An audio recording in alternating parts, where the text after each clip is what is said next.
My reflection is definitely an imposter. The phone vibrated, a message from Eric. Go on, please, my treat. Royal House is the best restaurant in the city. 4 stars or 5, how many stars can a restaurant get maximum? Anyway, enough stars. I smiled sadly, then sighed and typed. I'd love to, but you know I can't. A moment later, Eric sent me an exasperated emoji, followed by, we can get plastic silverware when we're there. No shame in that. I'd die of embarrassment. There are thousands of reflective surfaces there, Eric. Plates, wine glasses, serving trays. Thanks for understanding. We can go anywhere else, though. Excuse me, ma'am. I looked up. The repairman was standing in the hallway, waving me over. I followed him to the bathroom, but stopped at the threshold when I saw the light inside was on.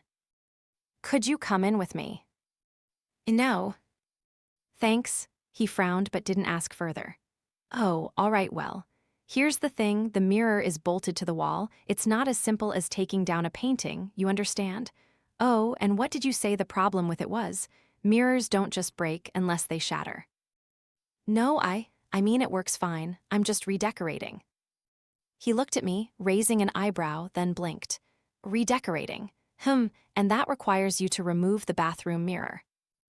Yes. Again, he sensed my reluctance to discuss it further and moved on.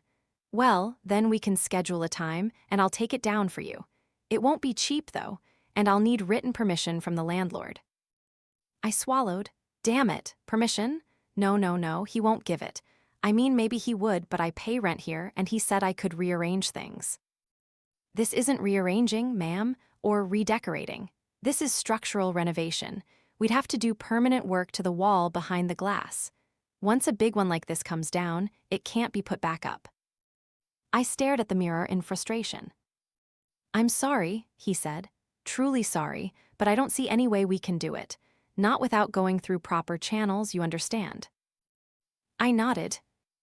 All right then, he said. So you have my number. If the landlord agrees, then get in touch. I nodded again, biting back tears. He walked past me towards the door.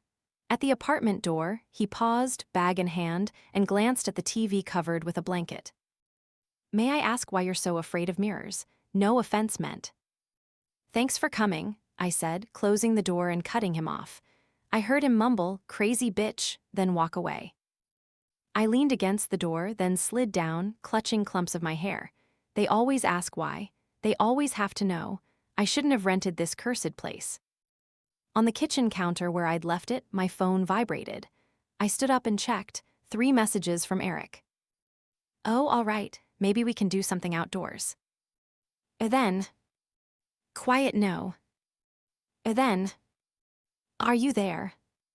As I read, a 4th message popped up. Talk to me, Anna, I'm worried about you. I typed, sorry I was talking to the repairman, I'm okay. I'm not okay. To change the subject, I quickly typed again. Movie in the park tonight, wanna go? He liked the message and I liked his back. Meet there at 7. Then I flopped onto the sofa with a bowl of cereal, opened my laptop, and typed, how to remove a bathroom mirror yourself. A YouTube video matched the phrase, so I clicked on it and leaned back with my breakfast. Then the screen went dark, and I caught a glimpse of my reflection. Damn it, I panicked, spilling half the bowl onto my pajamas as I slammed the screen shut, milk narrowly missing the laptop and sloshing across the sofa cushion. I didn't even bother to clean it up. Not yet, I gasped, closing my eyes. Hello, dear, miss me. No, you didn't hear anything, and you barely saw anything. I calmed myself, slowing my breathing, and looked for the cause of the computer's demise. Found it, the charger wasn't plugged in. I fixed it and forced myself to think of something, anything else while cleaning up the milk and cereal. You didn't see it. Baseball cards, but you kind of saw it, didn't you? Baseball fields, baseball bats, you definitely saw it. World Series, who won last year? The Yankees? Probably, don't they always win? You saw your face and it was hideously ugly. Yankees Babe Ruth, Baby Ruth bar, candy bar. Whore.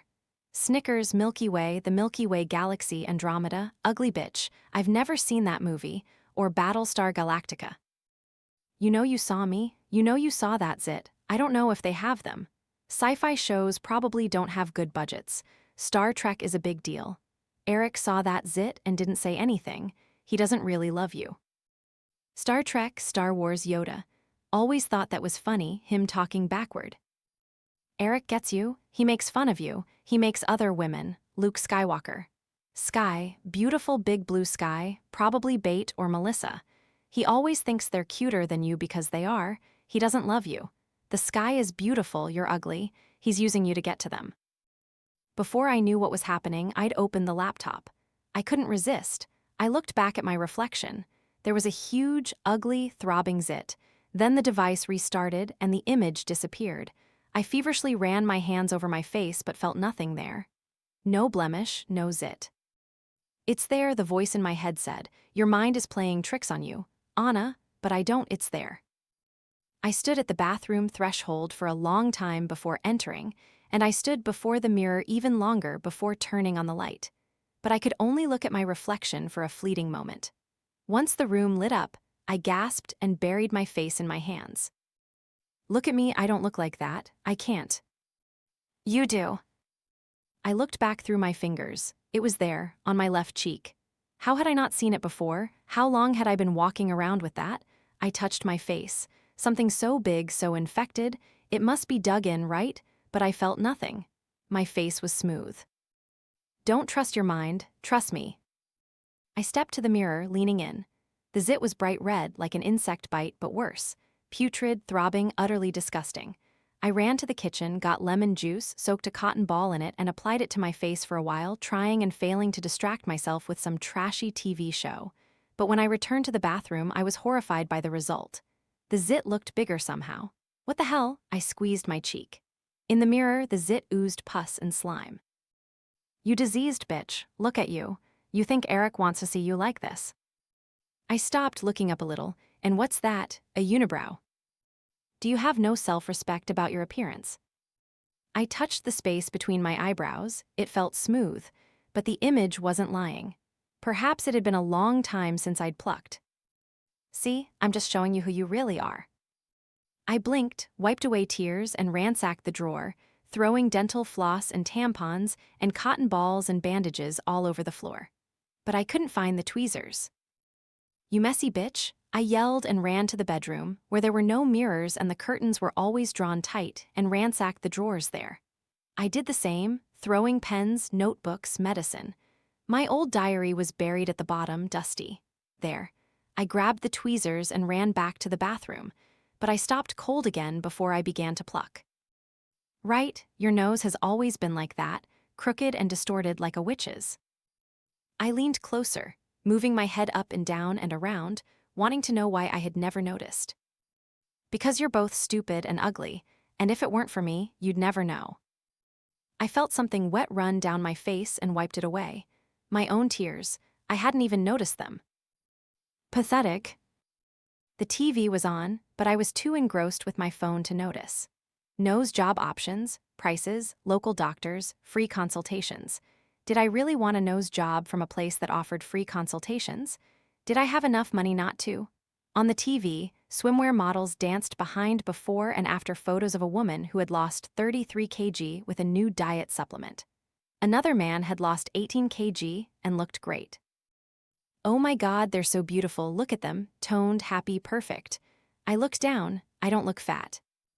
But come here with me, I'll show you who you are. I turned sideways in the bathroom, looking at my profile. It was miraculous my shirt wasn't bursting open with how it was stretched across my own stomach. When did I get so fat? You fat cow. I looked down, my shirt was loose, my stomach flat as I ran my hand down it. No, don't go there, don't you dare. This is how you got fat in the first place. You tricked yourself into thinking you weren't fat, then you went and had a second glass of seconds, another piece of candy from the bowl. Look at you. I looked at the clear image. I had gained at least 40 or 50 pounds, maybe more. Tears streamed down my face. You know you shouldn't have eaten ice cream last week, but you did, you bloated pig. I turned off the light, stared at my bloated silhouette in the dark, and cried silently. In the kitchen, I cut a celery stalk into 4 pieces and ate one. When I finished retching, I threw away the rest and glanced at the fridge. Clean it out, I did. I got a trash bag from under the sink, opened the fridge, knelt down, and rummaged through the shelves. I picked up a piece of cheese, flipped it in my hand, and threw it away. Cheese, sharp cheddar cheese, that old Swiss cheese. All moldy, probably. I threw it all into the bag, leaning into the fridge.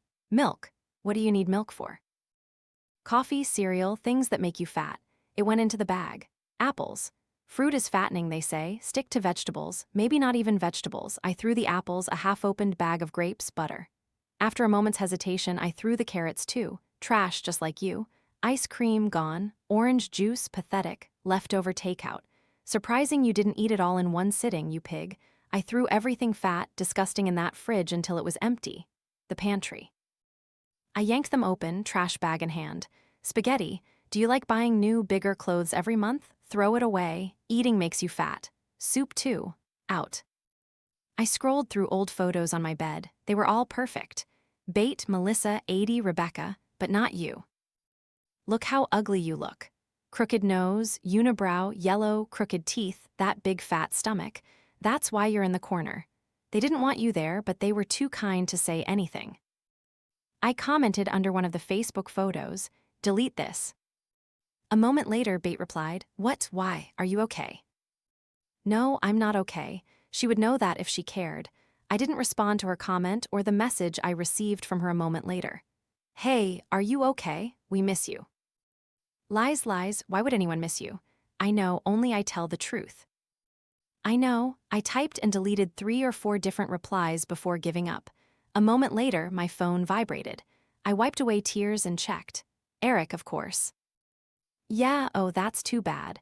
I was really looking forward to seeing you tonight. Are you sure? I didn't even reply. I just rolled over and cried until I fell asleep. If they can't tell you the truth, are they really your friends? Be alone with me, here in the depths. The knife plunged deeper, the wound bleeding freely, like the other cuts and scratches covering my face and arms. You deserve the pain, plunge deeper. I did, but in the mirror, the zit was now one of dozens, not going anywhere. I ran my hand over my face. I still didn't feel zits there, but I could feel those cuts and see them too. Disgusting. A patchwork of self-inflicted scars that wouldn't quickly disappear. Useless, you made it worse. Have you ever done anything else? Foundation, concealer, lots of that. Lipstick, mascara, eyeshadow, primer, powder. I had bought most of it last week, almost all gone. Spread it in layers, one on top of the other, on my face. I checked the mirror. It barely worked. Zits still visible.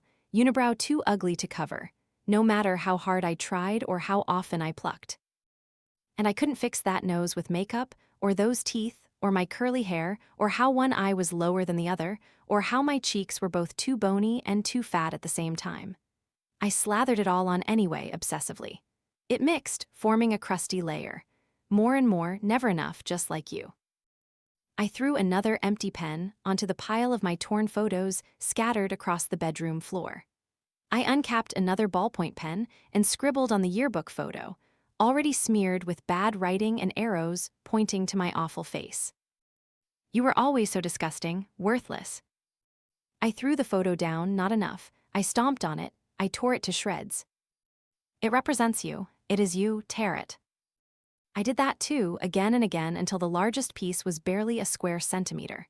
Screaming, grinding my teeth, crying with fierce anger and hatred. I kicked the pile of torn photos but stubbed my toe on something hard and yelled. As I flopped back onto the bed, I picked it up. It was my old diary. I opened it, flipping through drawings, scribbled notes, written by me as a child, then as a teenager. Close that, focus. In one drawing, a demonic monster stared back at my small, ordinary self from the other side of the mirror. Wait, listen to me, not that, you fat pig.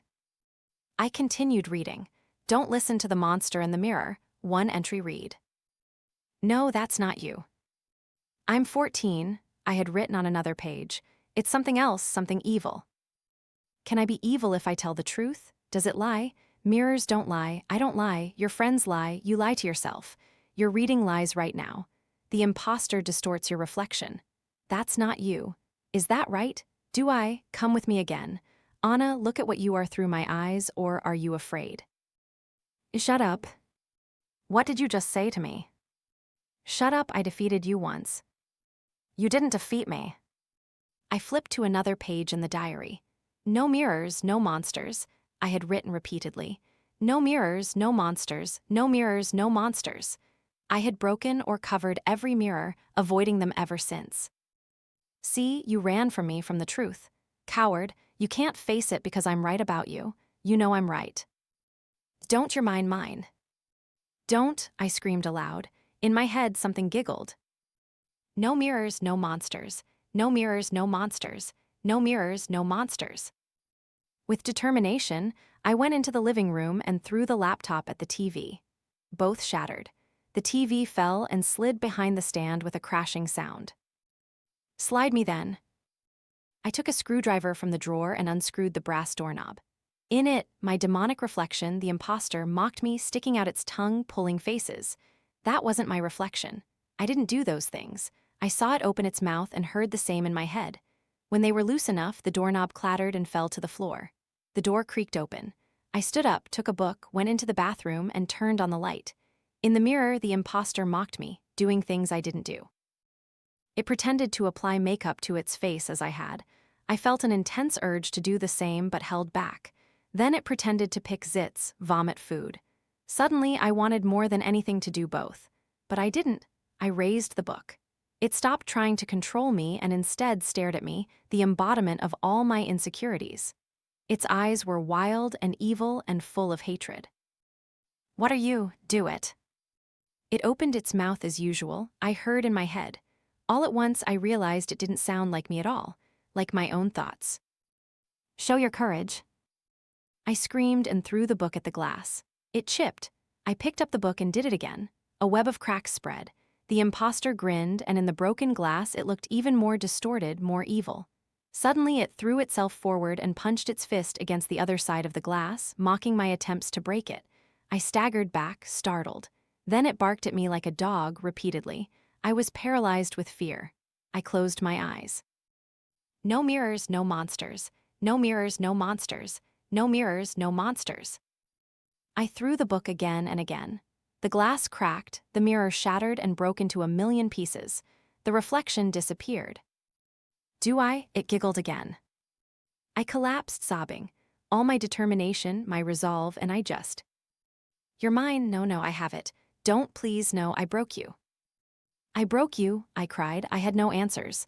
I was too weak, too tired. Outside, the door creaked open. Is anyone there? It was Eric. I snapped awake and opened my mouth to speak, to call. But I couldn't. I looked down at a piece of broken glass. The imposter had gagged me. I couldn't scream. I heard Eric stop abruptly. He must have seen the shattered TV and the bags of food still next to the fridge. Oh my God, he said. Anna. He started running through the apartment looking for me. Anna, look at me, the imposter said. Do you want him to see you like this? I picked up a piece of glass. The imposter stared back, a wicked, distorted mockery of my image. It raised its wrist and pretended to cut it. Suddenly, I felt cold and numb inside, utterly without hope. Do it. It opened its mouth. Pay for your uselessness with blood. It mimicked another cutting motion right across the wrist. I wanted to obey. Anna, I heard Eric burst into my room. Where are you? I didn't even realize, but I had put out my other wrist. How do you remember who you belong to? Obey. I brought the piece of glass to my wrist, pressing the edge into my skin until it drew blood. I deserve this. Do it. End it. End me, gag all of them. I closed my eyes. That's all I wanted. Anna, I opened my eyes and looked up. Eric was standing at the bathroom door, and suddenly I wanted to end it all a little less. Oh my God, he said. Your mom told me to check on you. Oh my God. He didn't even ask about the mess or the piece of glass at my wrist or my cuts and scratches and bruises. He just knelt and hugged me and kissed my forehead. I let go of the glass, unfocused. I thought you were dead, Eric said. He sounded genuinely relieved. For some reason, that surprised me. He leaned back, looked at the mess, then at me. Can I clean up for you? Come on. I didn't want to move. I just hugged him and cried. Hey, he said. It's okay, you're all right here. He started crying too, just a little. Stop this, disobey me. I chose not to. You worthless bitch. His love is fake, isn't it? You're the fake one. Don't you dare talk back to me. Did you hear that? You deserve it. Enough. Eric hugged me tighter. I hugged him back. I heard a whisper in my head, then silence. My phone vibrated. It was Eric. I picked up. Hey, are you ready? Yeah, sorry. Just putting on my makeup. I'll be right out. Okay, I'm outside. Got to pick up B in 15 minutes. I know I'm coming. Love you. You too. I hung up and continued applying makeup, a normal amount, in the repaired bathroom mirror on the wall. Look at me. I'm busy, I have to do my makeup. Look at me, I'm you. No, you're not. In the mirror, the imposter spit at me, stuck out its tongue, pulled faces, mimicked suicide. Utterly hopeless and also utterly powerless because that's how I wanted it. I capped my lipstick. Damn, I look good, I said aloud. Then I turned off the light, left the bathroom, walked past the new TV and the fridge full of leftovers, and ran outside into the sunshine. Never accept an invitation to the Labyrinth. The first time I set foot in a horror attraction as a kid, it was a straw maze, themed like a farm, filled with scarecrows and old pens and cheap animatronic crows with red eyes, just like you still see. At the end of the maze, a theatrically made-up student, dressed as a hillbilly farmer, would chase you out the door with a prop shotgun. Get out of here, you damn kids, he'd say in an exaggerated, comically thick Appalachian accent. I'm coming for you, run. It was cheap, low budget, and utterly goofy, but I fell in love at first sight. A year later, we went to another place. Mrs. Ratchet's House of Horrors, I remember it was called, off Gardenstall Road. And it was another cheap haunted house with pop-out skeletons and suits of armor dropping rubber axes near your feet, triggering badly timed cutting noises from poorly hidden speakers. I loved that experience too, so at my suggestion, the next year we forged some documents and thereby gained entrance to the adult haunted house that was all the rage at the time. It was called Dark House. I distinctly remember the blood-red, vampire-esque font above the door. And that was my first encounter with professional actors, profanity, pitch-black corridors, and chainsaws. When it was over, 15-year-old me felt like I'd become a man.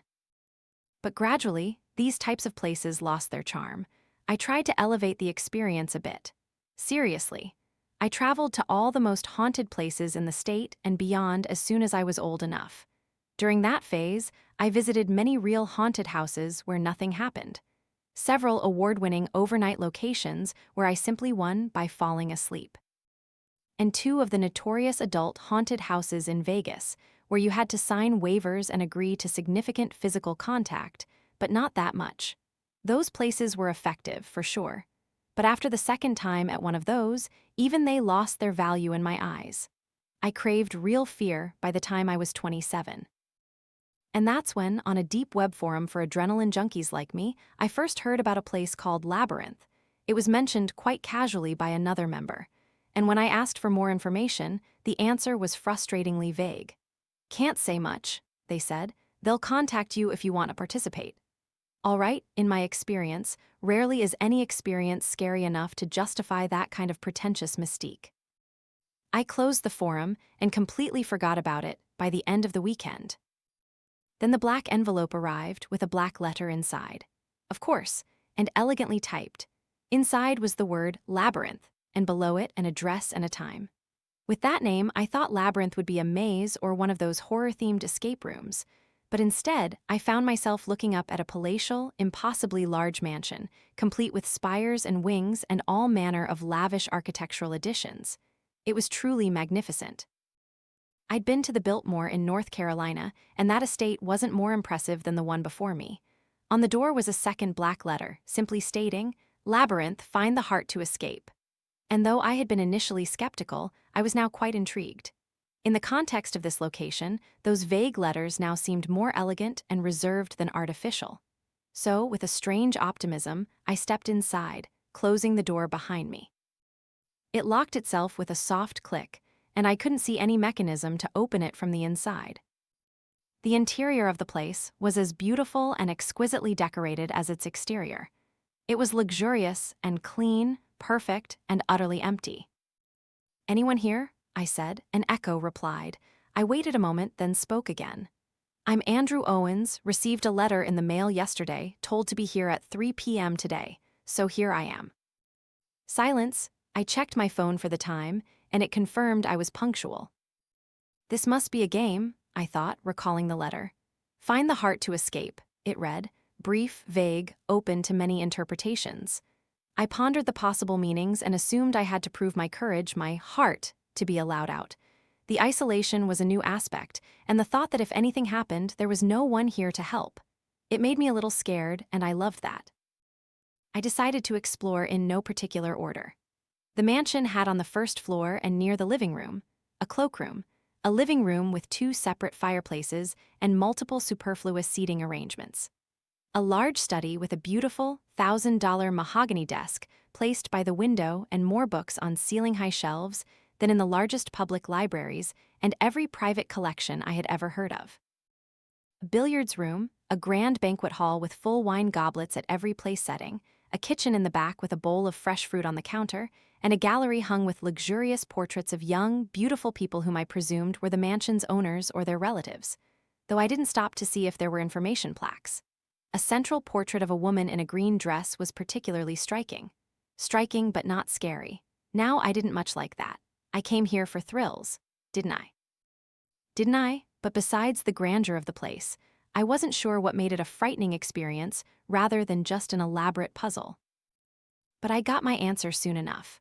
I went from the billiards room to the cloakroom, and from the cloakroom to a long corridor, similar to the others, furnished with upholstered benches on either side and 3/4 carpeting, and a large player piano playing a pleasant tune, and it was the only sound besides my footsteps. Then I opened the door at the end of the corridor and found myself, strangely, back in the billiards room. I stopped abruptly. I hadn't even turned once since entering this building, let alone in the quick minute since I was last in that room. But here I was. My first thought was, all right, so it's a trick. They've built identical rooms to create the illusion of going in circles. But that theory was wrong because everything matched. Everything from the pattern of the billiard balls on the table to the order of the cues in the rack to the way the chalk lay on the windowsill and the stain it left behind. I reasoned it was an architectural trick. I thought the corridors curved slightly to create the illusion of straightness, when in fact they turned you just enough and led you back to other rooms. Hence the name, Labyrinth. I was impressed, genuinely, truly impressed. Not scared, actually, but I had been fooled and surprised. And even a seasoned critic like myself had to admit the trick really worked. Perhaps this place wasn't as bad as I thought. I walked across the room and opened the door at the other end, which led to a corridor, and I walked straight into the old study, where I had been 15 minutes and 6 rooms ago. My heart skipped a beat, and for the first time, I couldn't come up with an explanation for this phenomenon. No amount of subtle corridor twisting could explain it. I decided to at least try to measure the extent of this trick. While still standing in the billiards room, I closed the door and opened it to find not the study, but a new corridor. When I closed it for the 3rd time, I opened it to find a bedroom, and after the 4th time, I was looking into the kitchen. Subsequent findings revealed that while identical to before, they were beginning to decay. I ran my finger across the kitchen countertop, and it dragged across my thumb. Dust fell onto my pants. Dust, and not a little. In a room I had noted earlier for its pristine cleanliness, I felt that silly anxiety well up, and this time I was powerless to swallow it down. And that door led me not to the banquet hall, but to the living room again. And like the kitchen before it, it was dirtier than before. Not horrifyingly so, but certainly lived in. A crooked picture frame, a pillow on the floor. A ring of water stains on the table. The blanket neatly folded on the chair the first time I was here, now rumpled and leaning against the armrest. At that moment, I had an idea to leave the door open behind me to secure an escape route. Rooms can't change if the door is open, right? So I left it ajar and went to the door at the other end of the living room. But I stopped when I got there. What awaited me was not the billiards room, or the kitchen, or the gallery, or the bedroom, but the living room again. The same room I was standing in, only dirtier. And standing at the other door was myself, 9 years old, leaning halfway through the doorway, identical in every way and with my attitude. "Hello," I said in unison. I closed the door in a panic when that happened and implemented my second plan: break a window inside the room. I picked up a chair and yelled, "This place sucks." Then I threw the chair with all my might at the glass. It bounced off without a scratch and rolled to one side. I turned to pick it up to throw it a second time. But I stopped before I did. Propped up on two ends on the tabletop and clean amidst the dust was a third black letter. "Don't cheat," it read. "Find the heart to escape." I blinked. I felt like vomiting. I felt my heart pounding in my throat. I backed away, and after a brief silence, I started running. Through one door to another, looking for the main living room. But to no avail, the billiards room led to the banquet hall, to the cloakroom, to the portrait gallery, to the bedroom. And each room I entered had more chaos, more damage, and more decay than the last. Rotting wood, dead light bulbs, cobwebs, and spiders in the corners.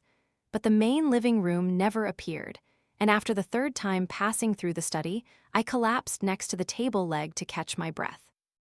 But it was then, in a strange stroke of luck, that I looked across the room and saw one of the large bookcases had broken under the weight of time and collapsed, spilling books onto the floor and pinning a dead body. It was old, I realized as I examined the body closely. It looked like the thing had been there for decades before I found it, long enough for the smell to dissipate and the clothes to rot away. But in its hand was what appeared to be a dust-covered book or a collection of notes. I picked it up and flipped it open and began to read. And after some searching, I found the following relevant passage. "Figured out the rule of the rooms. Took forever, but I found it. Just be sure to run to the door when you're done." Below was a scribbled diagram where a task in a certain room would lead to another room. Light the fireplace in the living room leads to the kitchen. Eat from the fruit bowl leads to the billiards room. Pocket the 8-ball leads to the cloakroom. Find the key in the right coat pocket leads to the banquet hall. Drink from the wine goblet leads to the portrait gallery. Cross to the study. Rotate the globe to match, and the note stopped. At that exact moment, I could only imagine the bookcase had fallen, perhaps intentionally by some mechanism, or simply due to age and lack of maintenance, and crushed the author. How long they had been there, I didn't know. And at this point, I was, shamefully, uninterested. I was only concerned with avoiding the same fate for myself, so I tiptoed around the study to the desk. And as I did, the floorboards creaked and groaned and protested with every step. But I made it, thankfully, and when I arrived, I placed my hand on the globe and spun it once aimlessly. Match the globe to what? I searched for a moment before I saw a map of the world. An 18th century map, yellowed and faded and as old as the globe, and torn slightly at the far edges, at the other end of the room and on another shelf. I looked back at the globe and spun it to the left until both it and the map depicted the new world in the center. I was sure that was good enough. And at that exact moment, something hit me on the head, asterisk thump, and rolled to the floor. I looked down at the ground to see a book, and then looked up just in time as another book flew from the tilted shelf and hit me on the forehead. Thump, then another book and another and another. It quickly became impossible to dodge them all. I just covered my head with my arms and ran for the exit. And as I did, the falling stream of books became a torrent. And that torrent became a waterfall, and that waterfall became an avalanche, swallowing the room completely. From every shelf of every bookcase standing in the study, books flew off the shelves and began accumulating on the floor before filling it. And the current rose like an ocean tide, and I climbed the accumulating mountain and was terribly beaten. My vision blurred, ribs cracked, I ran out of breath no less than 3 times.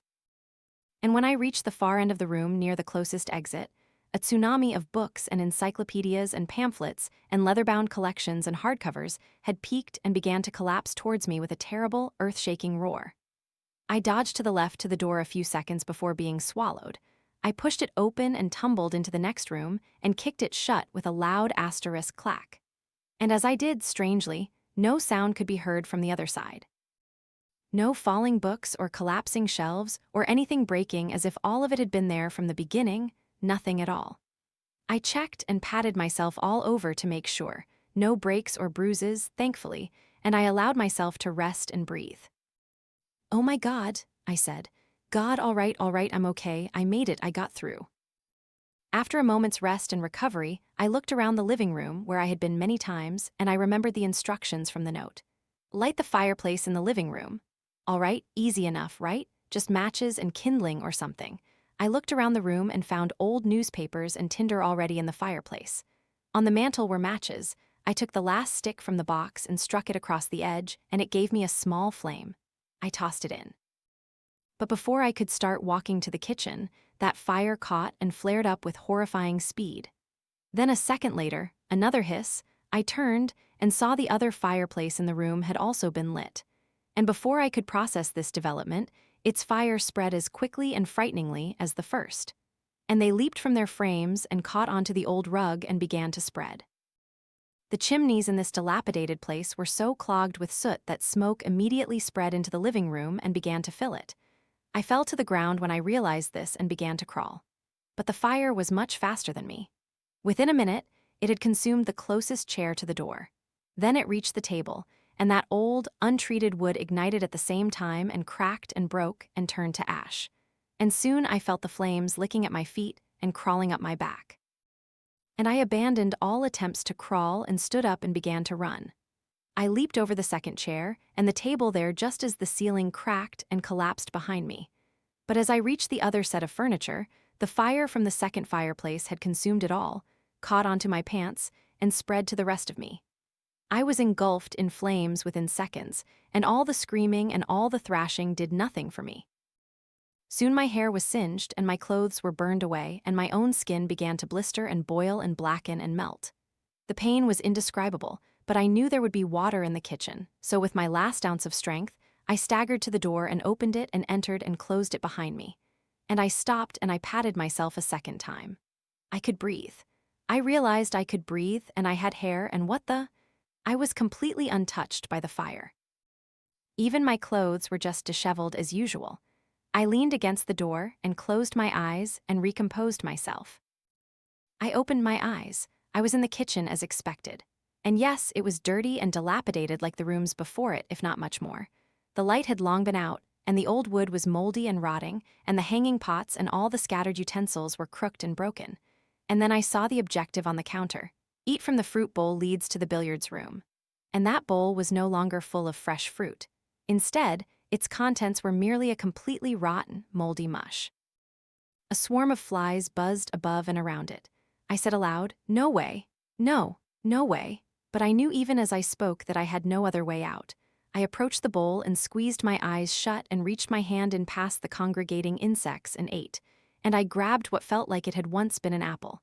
Then I inhaled and exhaled a few times and told myself, it's only temporary, like the fire. And I held my nose, and I ate the thing, chewing faster than I could taste and swallowing it whole. To say the fruit was simply expired was an understatement. It was filthy and foul, and utterly rotten so much so that at least half of it stuck to my teeth and forced me to lick it out or pull it out with my bare hands. I gagged. I dry-heaved. I nearly vomited but stopped before I did. Unsure if doing so would negate the achievement and force me to restart the game or eat more from the bowl or eat my own vomit. So I swallowed the thing down and ran to the door and slammed it shut behind me. Thankfully, the labyrinth was merciful enough to also eliminate the taste. But the memory remained, and once I was sure the contents of the thing were out of my stomach, I purged what wasn't and vomited onto the floor in streaks. Not that it helped much with the decor of the place. The billiards room was, like the rooms before it, of course, deeply decayed. The ceiling here had almost completely collapsed, and the billiard table, which I had to put the 8-ball into a pocket if I remembered correctly, was old and had no felt. And although there was a cue stick on it, there were no billiard balls at all. Under my breath, I muttered, "Oh, for heaven's sake," as the parameters of the coming quest began to clarify themselves. But then I heard something in the far corner of the room, sounding like something wet, a lapping perhaps, or a sucking or a licking sound. I turned to look, and the balls were there at least. At the feet of a gigantic mastiff, probably diseased, eating them due to lack of food, right. Fortunately, the animal was chained to the table behind it, but I wasn't sure how long the chain was. It saw me a second later, and when it did, it stood up and looked for a long moment. We did nothing but stare at each other up and down and sideways. I harbored no illusions about its intentions, with all its bared fangs and aggressive posture, and strands of drool hanging from its jowls. Before acting, I thought through a series of plans that would ideally allow me to get the 8-ball without grappling with the animal to retrieve it from its feet.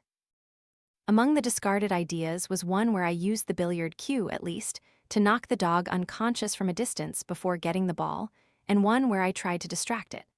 I finally decided to use the cue not to spar with the mastiff, but to try to roll the balls away from it.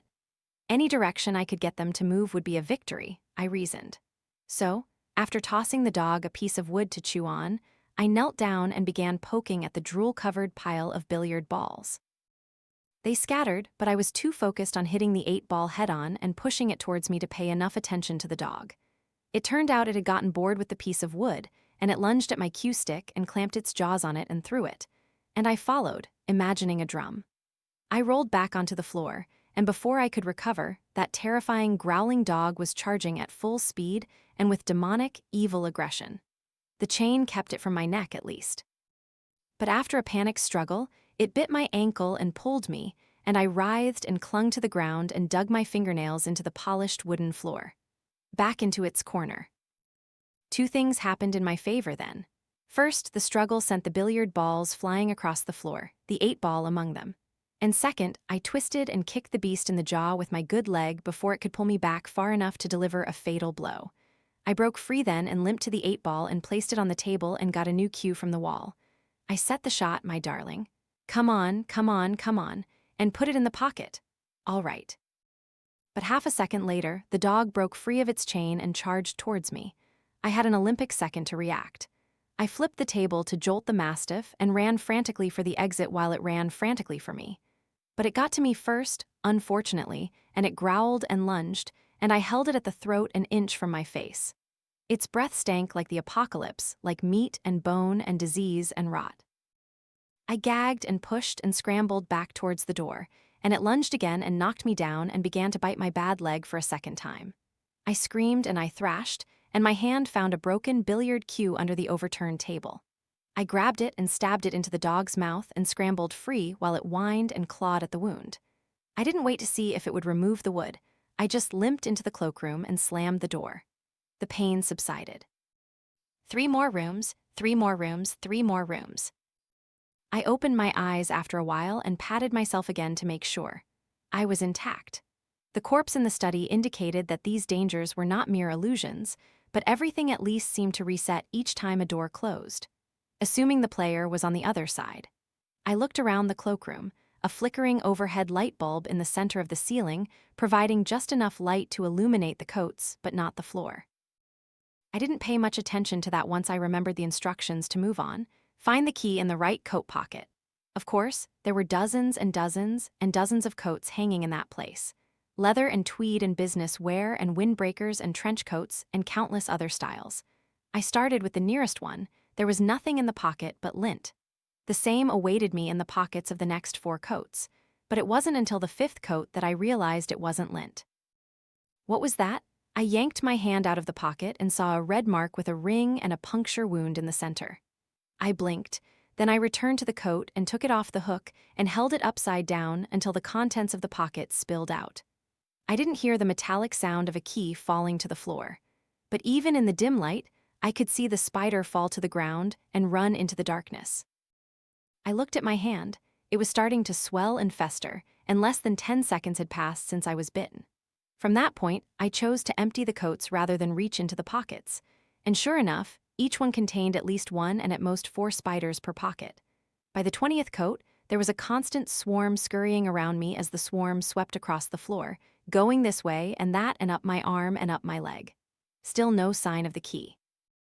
And at that point, I was losing my composure. Damn it! I clutched my arm and winced and saw another bite there. The culprit had fled before I could retaliate. On my hand, the original wound had swollen so much that the entire limb felt heavy, and on my legs and ankles were countless additional gashes. Whatever species of spider, they carried extremely potent venom in their fangs, and it acted quickly. I became sluggish after a dozen bites, and then I started losing muscle control.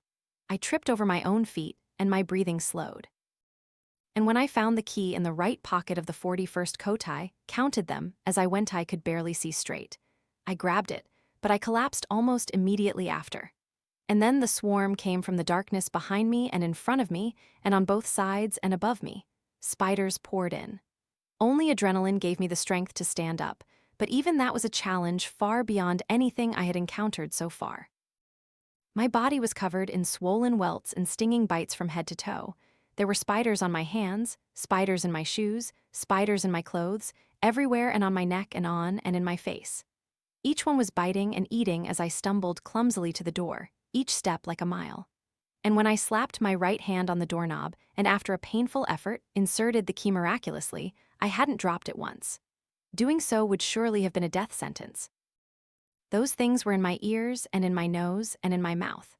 I tried to clench my teeth, but all the facial muscles needed for that task were so swollen that I couldn't stop them from pouring in and down my throat. I couldn't even gag. All I could do was throw every last inch of strength in my bones into the task of turning the knob and pulling the door open with wrists so bruised and red and swollen that doing so felt like breaking bones. And when it opened, I had to walk on feet so swollen that the very soles felt like they were about to burst. The light from the next room, however little, flooded into the cloakroom and illuminated the bones of at least a dozen other souls who had never made it through. I slammed the door shut behind me and collapsed and gasped for breath as usual. The injuries reset, and I was healthy. Not a single spider crawled on my skin or through my ears or under my clothes, but like the rotten fruit, the memory remained. I yelled, "What the hell is this place? HMPH. Of course, there was no answer to that, so in a fit of anger, I walked to the banquet hall table and picked up the nearest chair and threw it with all my might across the tabletop. Plates and goblets flew to the ground and shattered into 1,000 pieces amidst all the other debris. The chair I threw merely rolled the length of the table and stopped at the very end. A wine goblet stood firm at the far end, untouched and undamaged. Drink from the wine goblet leads to the portrait gallery. I didn't move for a long moment. I just stared at it and felt it doing the same to me, no different from the dog. And I couldn't stop my mind from racing through the possibilities of what it might contain. Sour, rotten milk, I thought, or a cup of insects, perhaps, or fresh blood.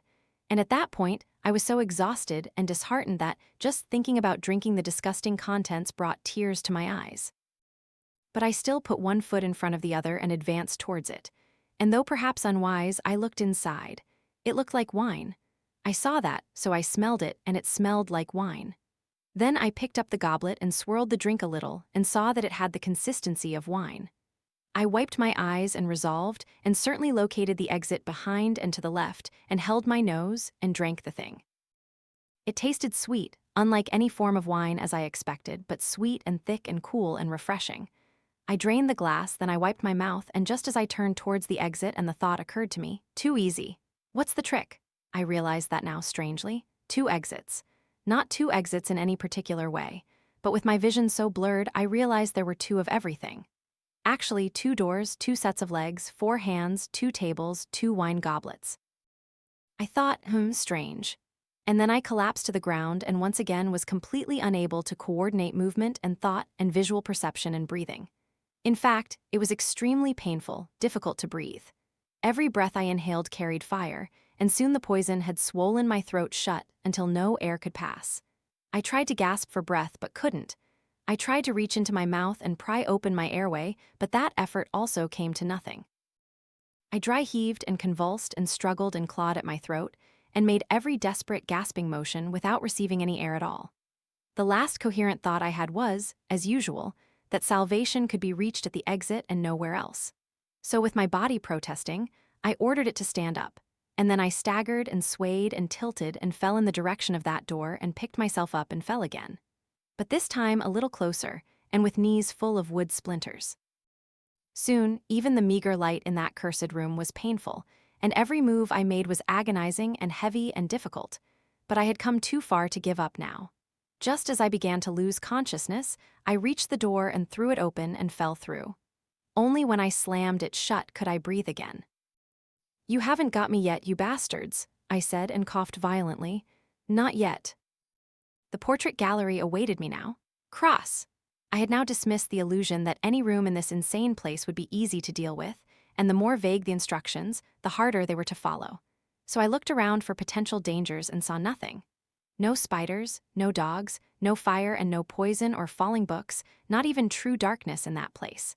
It was old and broken like any room before it, but a hole in the ceiling allowed moonlight to flood in and bathe it. And in that light, all before me was just a corridor. On either side hung old portraits. So I began to walk forward slowly and cautiously, and with every hair on my neck and arms standing on end. At first, there was nothing truly scary, but then I noticed the paintings themselves, and I realized they seemed to be aging. When I stopped, the process stopped too. But if I moved even an inch towards the end of the room, which itself was plunged into such darkness that at the bottom I couldn't see any door at all, then the figures would age, not profoundly or quickly. In fact, only small things here and there. A new wrinkle would appear or their clothes would lose a bit of their sheen. But the only one I could see throughout the walk was the magnificent central portrait ahead of the woman in the green dress. She aged a year with each step I took. When I entered the room, she was young, fresh, and radiant with the sun behind her and her dress sparkling, blending with the sky. But by the middle of the room, even that sky had turned gray. Her hair was almost silver-white, her smile had fallen into a more weary expression, and her dress was aged and wrinkled and frayed and faded. She looked incredibly sad. And all at once I had the feeling that I myself was killing her, that each step I took brought her closer to death. I paused to rest then. For a moment we looked at each other as I rested. I almost wished I could tell her how sorry I was. I took another painful step forward. Almost there, I told myself, almost out. My hips ached, my breathing was heavy, though for completely different reasons, and I began to sweat. I ran my hand across my forehead and smooth head and tried to regulate my rhythm. Why was my head smooth? I patted the top of my head with both hands, nothing but skin. Then I looked at my hands. They had aged profoundly in just a few minutes since I had entered this place. Wrinkled and veined and liver-spotted, and simply aged. And all at once I was overcome by dread and fear and anger and confusion. I looked back but knew there was nothing for me there. I could only go forward, but each step brought more pain and more suffering. My joints ached, my eyes were tired. I looked up at the portrait at the 3-4 mark and saw the woman there was now in her 80s or 90s, standing at death's door and no longer even determined enough to frown. I moved forward and looked down and saw my clothes had also faded and aged. Now I wore rags and almost nothing. It was exponential decay. At the beginning of the room, each aging step I took was a month, then a month became 2 months, and that became 3. By the middle, I aged a year with each step, and now each footstep carried a decade or more. Soon I could no longer stand but only crawl, my elbows trembling and swaying. And finally still only 2 or 3 quick steps from where I imagined the door would be. Still too dark to distinguish what awaited in those shadows, but an eternity away in my condition, I collapsed to nothing. I looked up one last time at the painting. All flesh was gone, only bones and dirt remained. And then I too was nothing but bones. I never knew true darkness until I died in the labyrinth. There was nothing to see on the other side, truly nothing. I couldn't see my hands in front of me, and there wasn't even a faint spark to give me a sense of direction or context. I simply floated in undeveloped, empty space. And though time had no meaning here, I vaguely felt that I had been there for a very, very long time. Weeks perhaps, or months, or years, or decades. I wasn't sure until the door appeared before me. I had long forgotten about the labyrinth, or even who or what I was. I just opened it as if it were the most natural thing in the world. And inside I saw a pillar of light pulsing and beating with a regular rhythm, like a heart. And then it came back to me, find the heart to escape. And with that, all the memories of that place flooded in. The changing rooms, the rapid decay, the books and fire and rotten food and the dog and aging to death all at once. I willed myself forward and into the light, and then I rolled out onto the grass. Then I looked up and saw stars above, and I looked around and found myself in front of the mansion at dusk. I felt a surge of relief and hope, quick and instinctive, holding it back until my whole body was complete. Then I let it fly. I was alive. I was alive and I was breathing and I was young again and uninjured. And for the first time in hours or days or whatever time, I felt free. I began to laugh and cry at the same time. And as I did, I ran out of that terrible place and through and out of the gate and into the field where my car was still parked.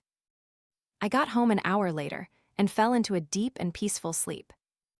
In short, the terrible experience in the labyrinth completely and thoroughly cured my need for thrills through fear. And to you, I'll just say this. If you ever receive a black envelope in your mailbox, throw the damn thing away, or better yet, burn it. The Truth About Andersonsburg, Pennsylvania, May 1829. Perhaps you've heard of Andersonsburg, that old town in western Pennsylvania that met a mysterious end, much like Roanoke before it, leaving no survivors to tell the details of its fate. Fortunately, that may no longer be true. I participated in an archaeological expedition funded by the university here and was tasked with collecting valuable artifacts, hoping they could help us learn about this city's strange fate. After a period of exhaustive work, I found a diary. So far, it is the most informative document ever unearthed. I will examine the authenticity of its contents later. For now, here are the most important excerpts for anyone interested. April 3, 1829. Another man infected with the fever, this time at the logging camp down below. Heard the poor fellow was tying logs when he suddenly collapsed into the river. Nearly drowned. I heard so, and when the others, Matthew, Thomas, and them, managed to pull him out. They said his face was as white as a cloud, trembling, sweating, and raving. There was no mistaking it. Those were the initial signs of the fever. They pulled the poor fellow out of the water, gave him a canteen, told him to rest, but then didn't tell him. They broke camp and left him there. I don't know what happened to him after that, but everyone here knows the mayor's rule. Those infected with the fever are not allowed back into Andersonsburg. If they are lucky enough to survive the sickness, though it sounds unlikely, they are to be banished to the woods with nothing but the clothes on their backs and the coins in their purses. Not a single man at the camp wanted to risk becoming infected and suffering such a terrible fate. No way. April 4, 1829. By order of the mayor, the logging camp is to be abandoned along with all collected materials for fear of spreading the fever. There was a commotion at the estate today because of this decision. Many men are now jobless because of it, but strangely, I didn't see a single one of them from the camp itself come down to the estate. Only their wives and a few others. And I know why they won't admit it aloud, no way, but they don't want to go back. I wouldn't want to either. I've seen the fever rage in Pinefield, and it has no place in my home. Not when I have my wife at home, no way. April 7, 1829. Today Maria told me in the kitchen, "Paul, I can't believe the mayor fired so many good men." But I replied, "I don't know, my dear, perhaps he has his reasons. That old camp is already overrun with the fever, and I don't want the plague spreading here, no way. Not even God could stop it if it happened." So she huffed and walked away. But eventually she'll understand, especially as stories of the infected keep coming. If the fever has reached the camp, it's only 2 or 3 miles from town. It's only a matter of time, I think, before it finds its way here. My God, I hope I'm wrong. But perhaps I should start thinking about taking Maria away for a while to my brother's house in Philadelphia, just until things get bad here. April 11, 1829. Last night, someone was shot less than 100 yards from Jim Easley's farmhouse. Jim said the fellow was delirious, just stumbling near the edge of the woods aimlessly. He called to him and said, "Identify yourself, are you an Iroquois savage? I'll shoot you dead if you're an Iroquois, you rascal." He said nothing, so he shot. Afterward, Jim sent his son Nathan into town to call for men while he guarded the field, thinking an Indian attack was imminent. But when Nathan returned with some men and their rifles looking for a good fight, no more Indians appeared. So they went out and looked at the body and saw it was something worse. The infected man from the logging camp making his way back to town in a delirium. And good heavens, the others said the fever had spread through him incredibly quickly, saying he was rotting from the inside out, skin falling off like a leper, teeth all sharpened horribly. So they covered their noses and mouths with their shirts and burned the body. Today they told the story at the tavern, but some of the other lads there were not happy about that story, saying they should have reported it to the mayor, saying they shouldn't have gone near the body. Some fellow named Tom Jenkins said those men were probably infected now too, just for having gone near the body. The infected, even if dead, he said, the plague still lingers after death.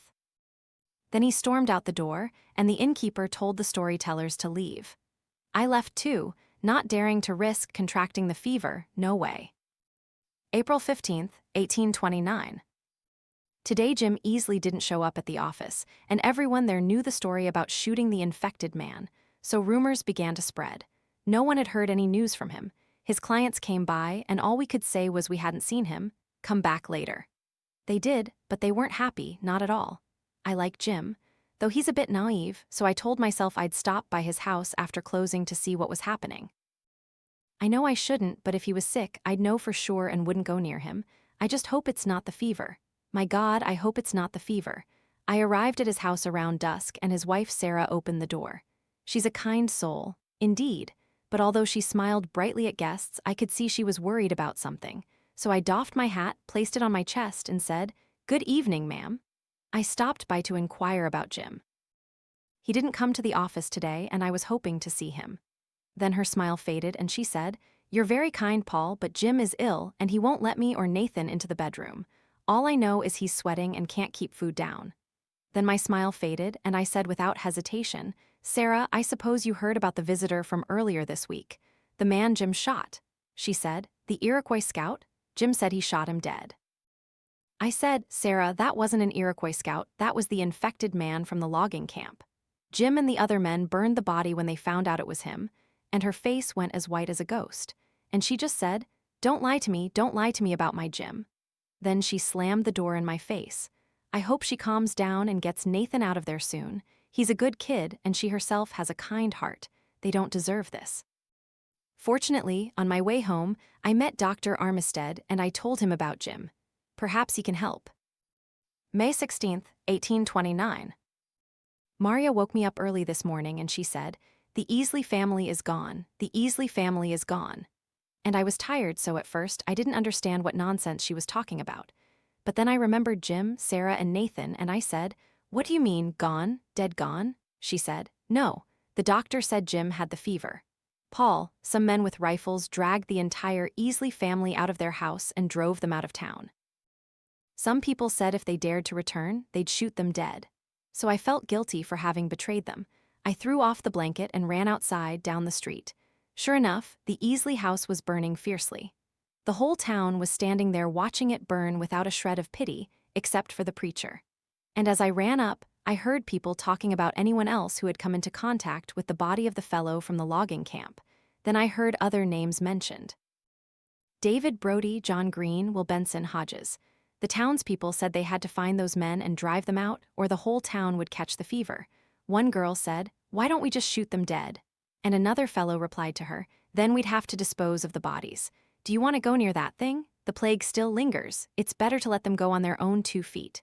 But I thought, good heavens, that's almost worse. April 18th, 1829. The town is in a state of mass hysteria, I tell you. The mayor has declared martial law ever since the Easley, Brody, Green, and Hodges families were expelled, and not a soul is allowed into Andersonsburg until further notice. You can leave, and he won't stop you. But you won't be allowed back if you do, and the townspeople will assume your leaving means you're infected with the plague. Then they'll burn your house to the ground. I've seen it happen 10 times in just the past few days. These men aren't fooling around, no way. There are some religious folk saying this is God's judgment for sin, and others with rifles patrolling the streets. And occasionally you'll hear a loud blast as they fire their guns, because that's the other thing. The infected keep trying to come back. April 20th, 1829. Last night, some infected individuals stormed in from Mulberry Street, stealing livestock, rattling doors. But the militia appeared very quickly and drove them off with sharp rifles. They didn't kill any of them until they were outside the wooden fence. Then they shot them in the back and knocked them down like sacks of potatoes. So they said. The men only had orders to wound if possible. If the infected stormed the town, it was because an infected person dying on the street was a corpse that some poor soul would have to dispose of. And then he too would be infected with the fever from the town's perspective, and they would drive him out. Needless to say, not a single man, woman, or child in Andersonsburg was willing to volunteer for such work. So the mayor told the militia captain, he said, "If the infected find their way in here, you get them out another way than killing them. Understand? I have no intention of having to choose some poor fellow to take out a body and then have to take himself out that way too. No way." Andersonsburg, Pennsylvania, Part 2 under siege. April 24th, 1829. Today the mayor let a visitor in. Some townspeople at the hall strongly objected to that, but the man had something to say, so he was allowed in. He met the mayor, and from what I heard from Phil Gables, he told the mayor that the infected had gathered and overrun the nearest town to the west. That place, Leicesterburg, was in a similar situation to us, hunting down the infected, burning their houses. Barricades had been erected, the militia had been mobilized. All identical, but the flesh-hungry infected had burst in from the woods one night and surged over the barricades, the watchtowers, and killed everyone in town. Except for this fellow, Charles Gates or something. He was the last man alive, and he ran as fast as he could to warn us that that horde was heading this way, less than 2 days ago. So now the town has to figure out what to do. Some people thought the fellow was lying to get a meal. Others thought we should leave for Philadelphia while we still could. Others thought we could face the horde. Leicesterburg was only half the size of Andersonsburg anyway. They said we had more men, more guns, we could beat them, but now it all depends on the mayor. April 25, 1829. The mayor decided to stand and fight, but said that anyone who wanted to flee was free to do so. Of course. He received a good round of applause, and then the men, myself included, set about collecting weapons and ammunition and building barricades in the streets and erecting wooden towers for sentries. If the infected wanted a fight, they'd have a fight.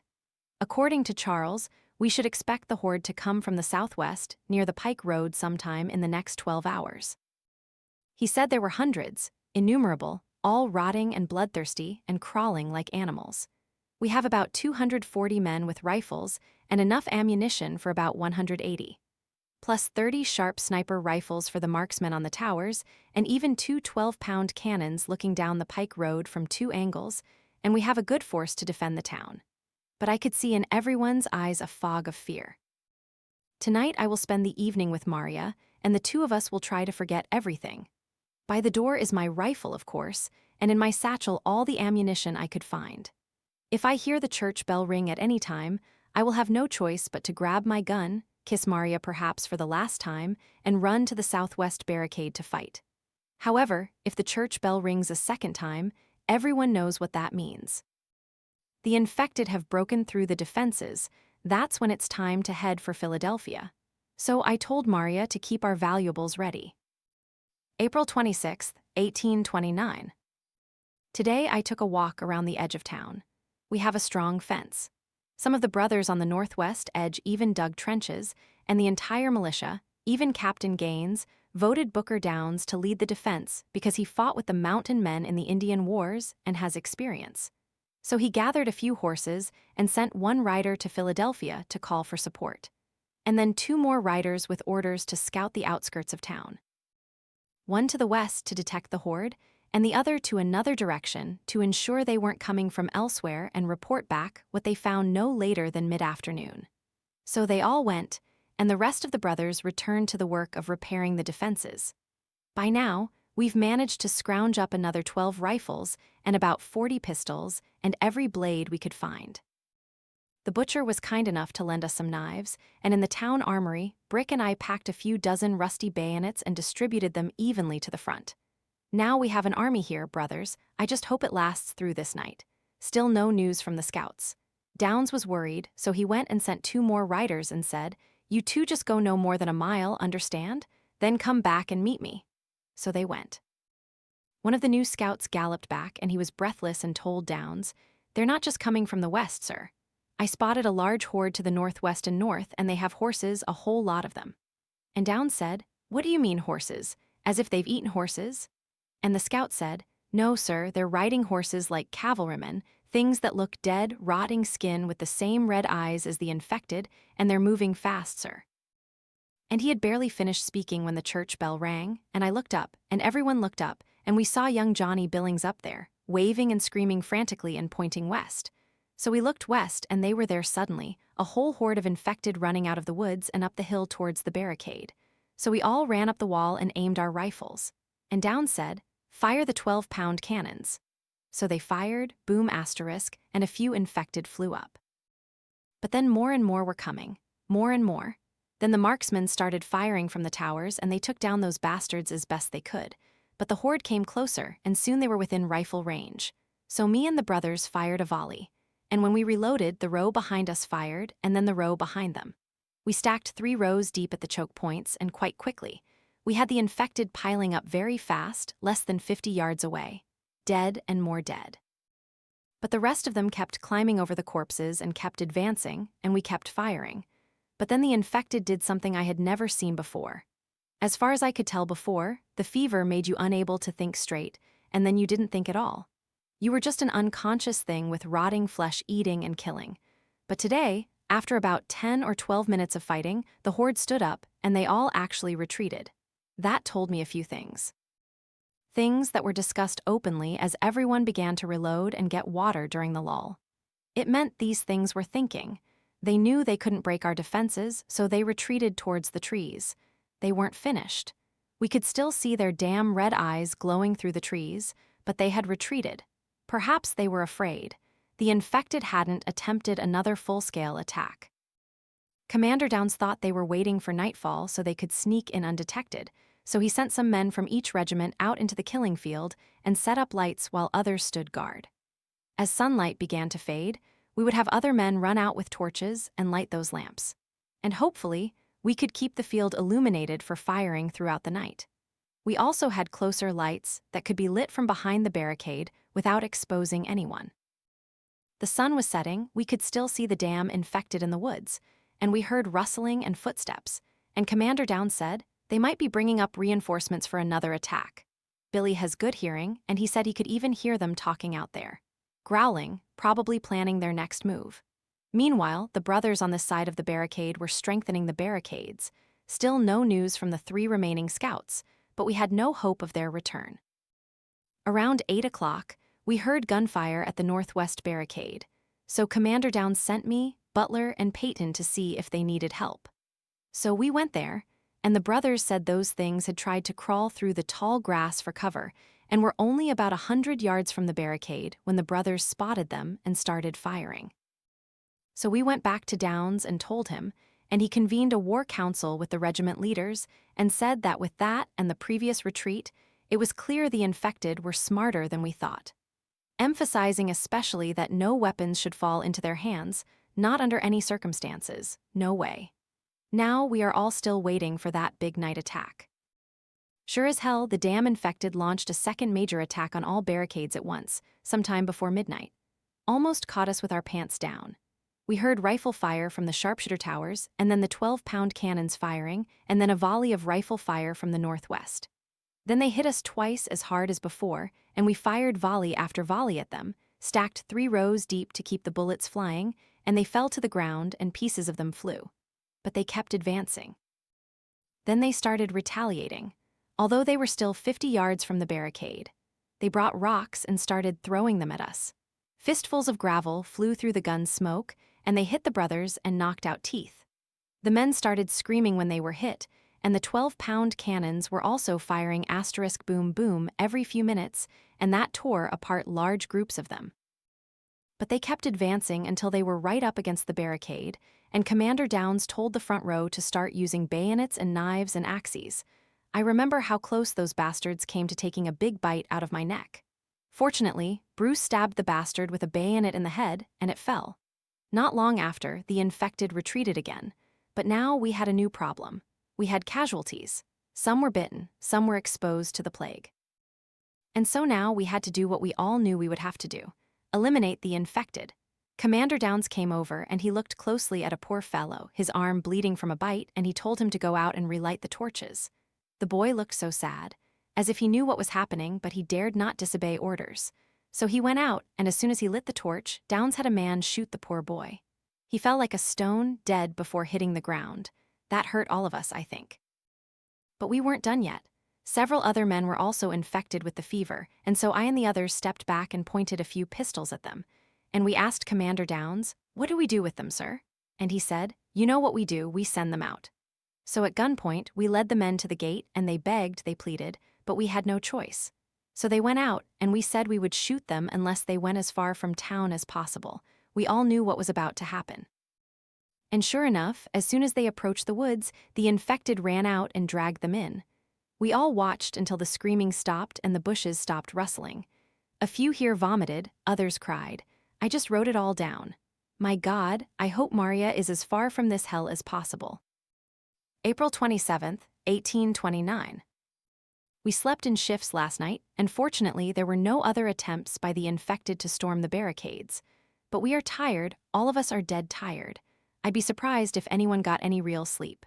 We were silent, but we were awake, and we listened closely to the sounds of the infected howling out in the woods. It sounded like thousands of them, filling the entire night sky with their collective, loud war cries, lasting an hour, maybe more. One of the brothers closest to me prayed all night, begging God to come down and save us. I asked him to put in a good word for me. This morning, some of the wives helped with medical care and a big, hearty breakfast. So we ate our fill, and Commander Downs allowed us to spend time with our families. Maria and I took a walk, but I didn't have much to say. By midday, I was back at the barricade with the other men, and by dusk, we started hearing the infected stirring again.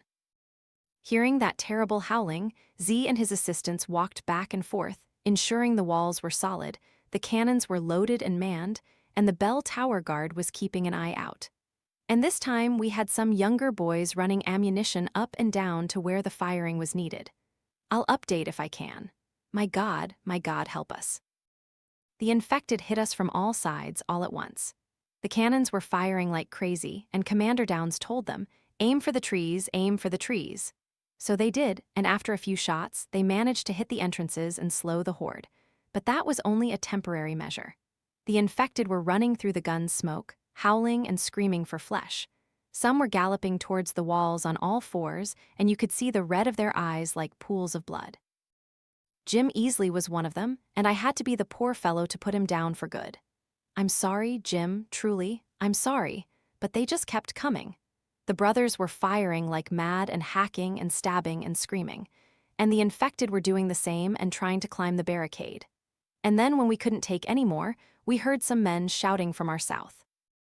We didn't even know we were threatened there, but sure enough, the damn infected had broken through some fences and were trying to force their way in through house windows. So Commander Downs sent me and 5 others to stop that. We stormed the houses and stabbed them through the windows and exchanged bullets for rocks through barrels. I was cut and scratched all over from the broken window glass, but I hadn't been bitten. Not yet, so we stopped them from entering that way. But when I returned, I made it clear to Downs that they would try that again sooner or later, and we needed a strong force to guard there. It turned out he had received similar reports from other areas of town, and so we would have to stretch our forces very thin to cover everything. But we did what had to be done, and good heavens, we held the defenses throughout the town by the skin of our teeth. Some of the men, my God, grown men, they were crying, they were so tired and scared. All of us were, but we held the defenses. My God, we did it. Not a single man here failed his duty. April 28th, 29th, 1829. Today the women and children helped all of us build a new line of defense towards the center of town. Downs said that if we were attacked again like last night, we would have these barricades and trenches to fall back to. I worked with Maria today digging earth. She also tended to my wounds, and we just enjoyed being together while working. I even got a little sleep, a really good sleep, though only an hour or two, then startled awake again. The brothers and I ate the stew the women cooked, and then we went up to the barricades. Those wooden stakes were also old and worn. We knew we couldn't stay long. And as soon as the howling started from the woods, Commander Downs ordered the 12-pound cannons disassembled and taken to the inner defense line to be ready if things got bad. Or when things got bad, I suppose I should say. I kissed Maria thoroughly tonight and made her promise to run fast if the church bell rang twice. At that point, it would mean the inner defense line had been breached. She cried and nodded. I wanted to tell her that if she had to run, I would meet her at Joseph's house in Philadelphia. But all I could bring myself to say aloud was, "You run straight to Joseph's house, understand? Don't stop, for God's sake." And I'm in tears just writing this. I don't know if I'll survive tonight. God, I don't know if anyone here will survive tonight. We are at the inner defense line now. We have never been hit so hard since the battle began. My God, it's a bloody mess. The assault began with some infected jumping out of the woods and rushing the lights down to the ground, glass shattered, and all the dry grass caught fire.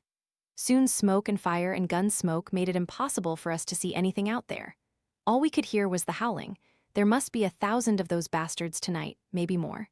So we fired for a long time and hacked and threw rocks. And then we heard a commotion at the other wall, and the brothers knew it was no small matter. There were men screaming and the firing completely stopped there, so we knew they were finished. And Commander Downs galloped to us and said, "The northwest barricade has been breached. Retreat to the inner line, retreat." And so I and the brothers took our guns and retreated fighting down the avenue towards the inner wall. Then the infected started pouring over the barricade, and we knew there was no way to push them back, not this time. So we returned to the inner barricade and started firing again and firing the 12-pound cannons. My God, and the infected are attacking us from all sides, howling all the way, burning and shot full of holes, but still running towards us. Now we have children in the camp, and I can hear the boys and girls crying terribly even over the noise of the battle. And I think, why didn't we take those children to Philadelphia? Why are they still here? Perhaps because Downs thought their presence would inspire us, to fight even harder. Anyway, after about another hour or two of shooting and stabbing, the horde thinned out a bit, and that's when Brick saw it. One of the infected riding on a dead horse, looking down at the town from the hill, with the woods north of town. We only saw his silhouette and his red eyes looking at us through the smoke and fire, but he was there as clear as day. Brick pointed, and we all looked, and we had to hold our breath. The infected had a general, it seemed. He just sat there watching his plague-ridden runners burn the town. Not long after, sunlight appeared on the church tower, and then the horde retreated. But we don't know how far they retreated. We don't know if they ran back to the woods or if they're still in town, hiding in our houses until dark. Downs said, "We can't split up anyone to go check." So we're here in the inner barricade at the edge of town, and we wait for nightfall. And that infected man on horseback. May 29th, 1829. I got a little sleep this afternoon. Not much, but better than none. The first thing I did when I woke up was help count ammunition. We're almost completely out, maybe 10 rounds per man, and now we only have about 70 men left. And the 12-pound cannons are also almost out. They only have perhaps 12 rounds to fire between the two, and no riders have returned, so we have no reinforcements coming. So me and Brick, Peyton, and Short. We went to Commander Downs and we said, "Sir, we're almost out of men and ammunition, and we have young children here, sir, and our wives. And the town is burning down, sir. There's nothing left here for us for anyone. We should run to Philadelphia while we still have daylight." But he said again, "I have never let the enemy command the battlefield. We stay and we fight." And he galloped away. Now I'm not a rebel. God knows I've done my duty, but I have no intention of dying for a principle. Not when I have Maria here and no town left to defend.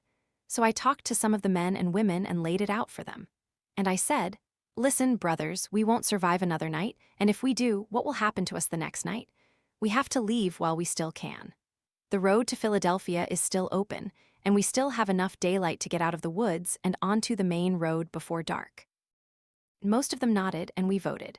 The motion to leave was the clear winner, so we gathered our belongings and we told Commander Downs, "We're going, sir, there's nothing left here for us and we have no intention of dying for a pile of rubble."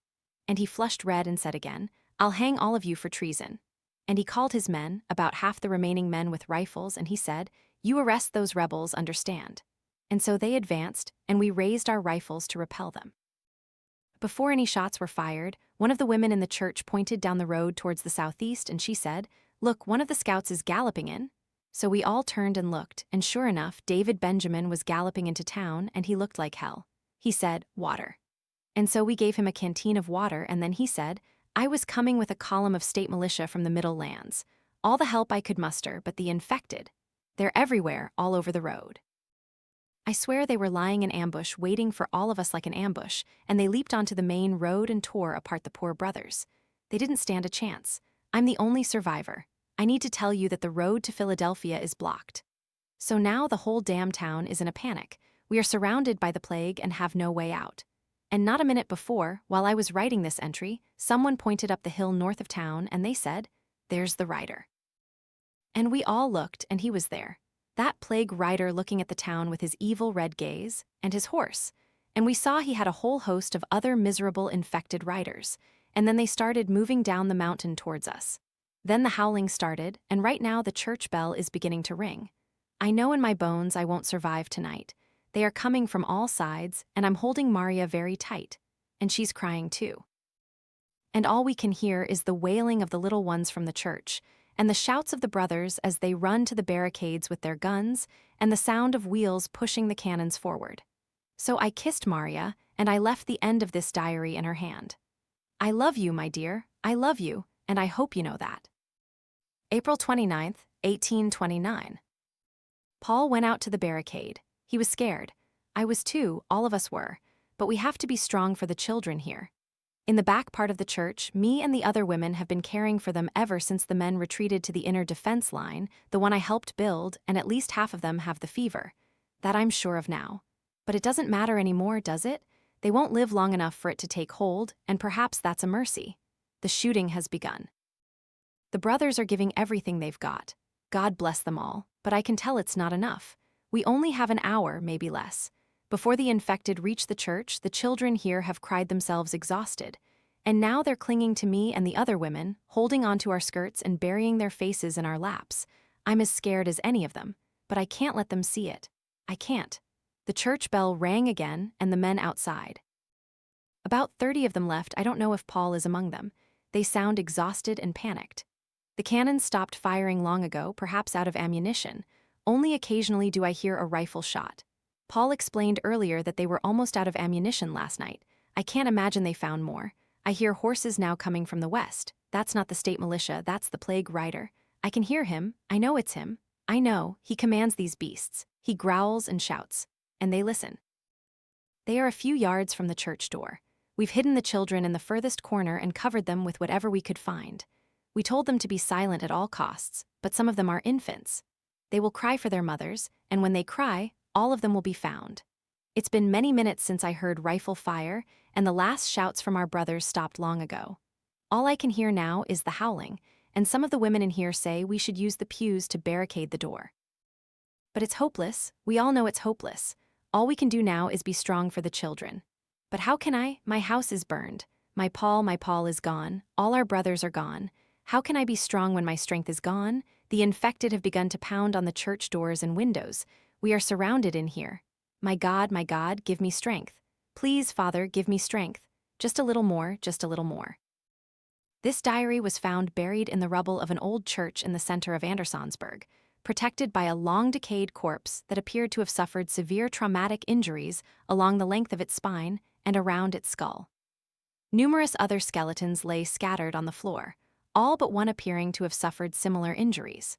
The remaining bones, the remains of an infant, and a set carefully hidden in a corner seemed to have never suffered any injuries at all.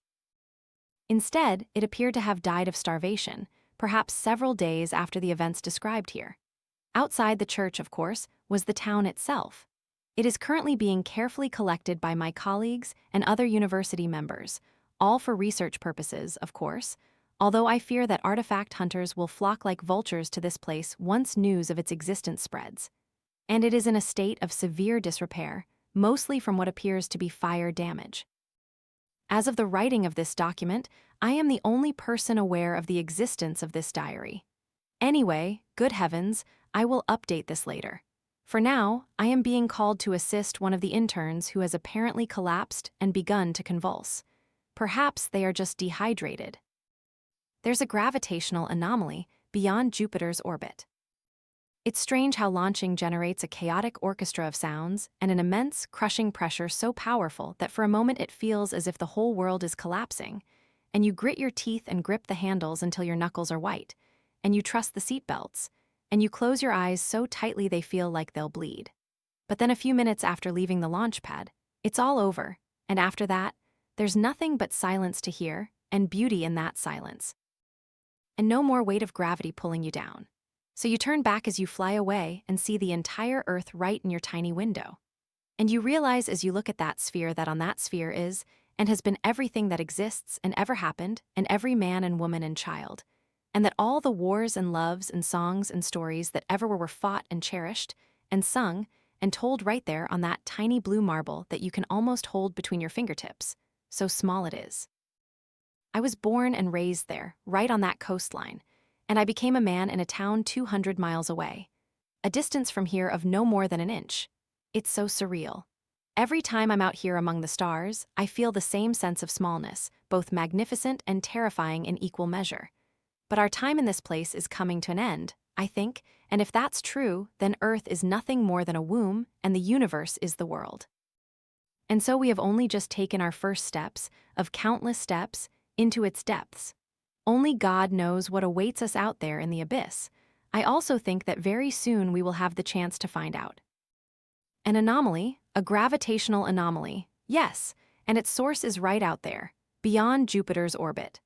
He pulled up a picture, and on it, you could see starlight stretched into streaks and lines, indicating a gravitational lens, the bending of space and time.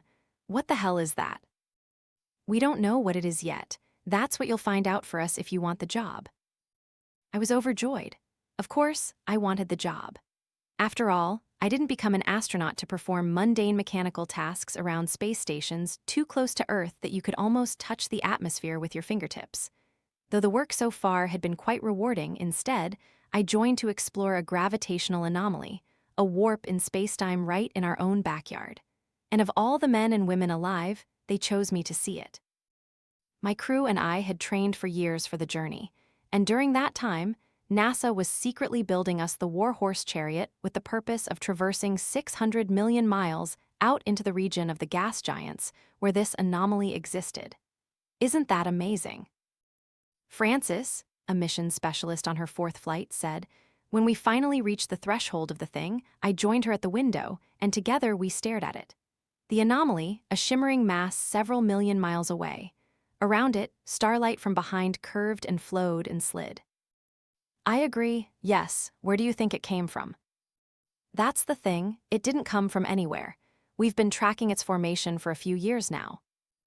Doesn't mean it didn't come from somewhere. I agreed again. Right, I suppose that's what we're here to find out. The Warhorse chariot began to orbit the thing, and as it flew, the crew got a strong view of its front. It was a strange spatial structure, a depression as described, and it was also growing.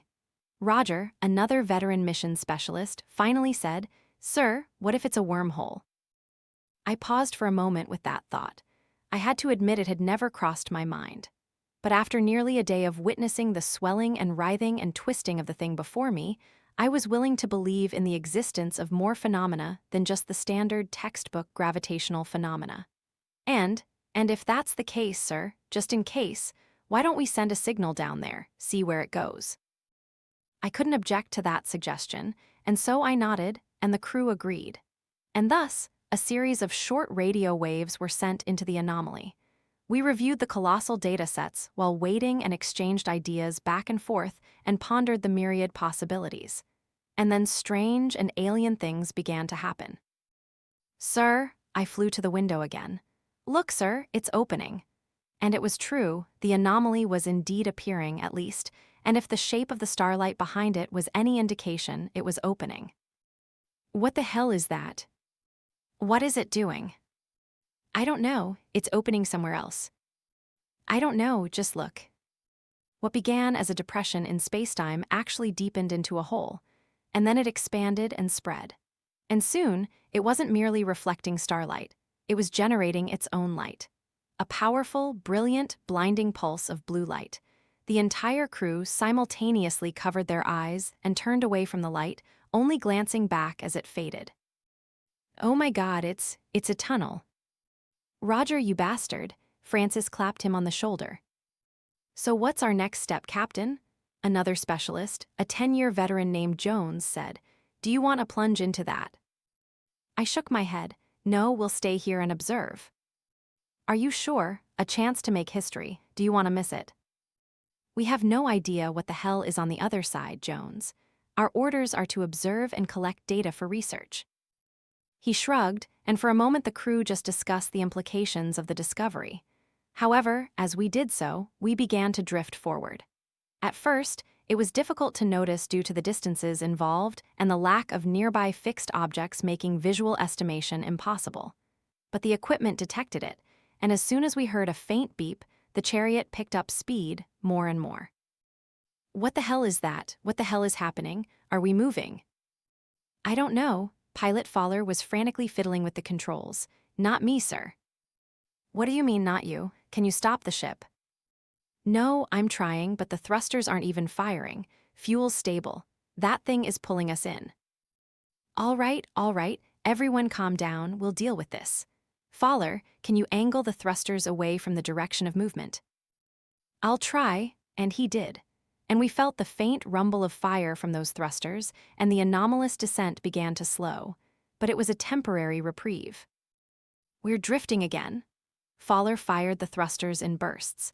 But whenever he did, the anomaly's pull was stronger and overwhelmed their efforts in turn.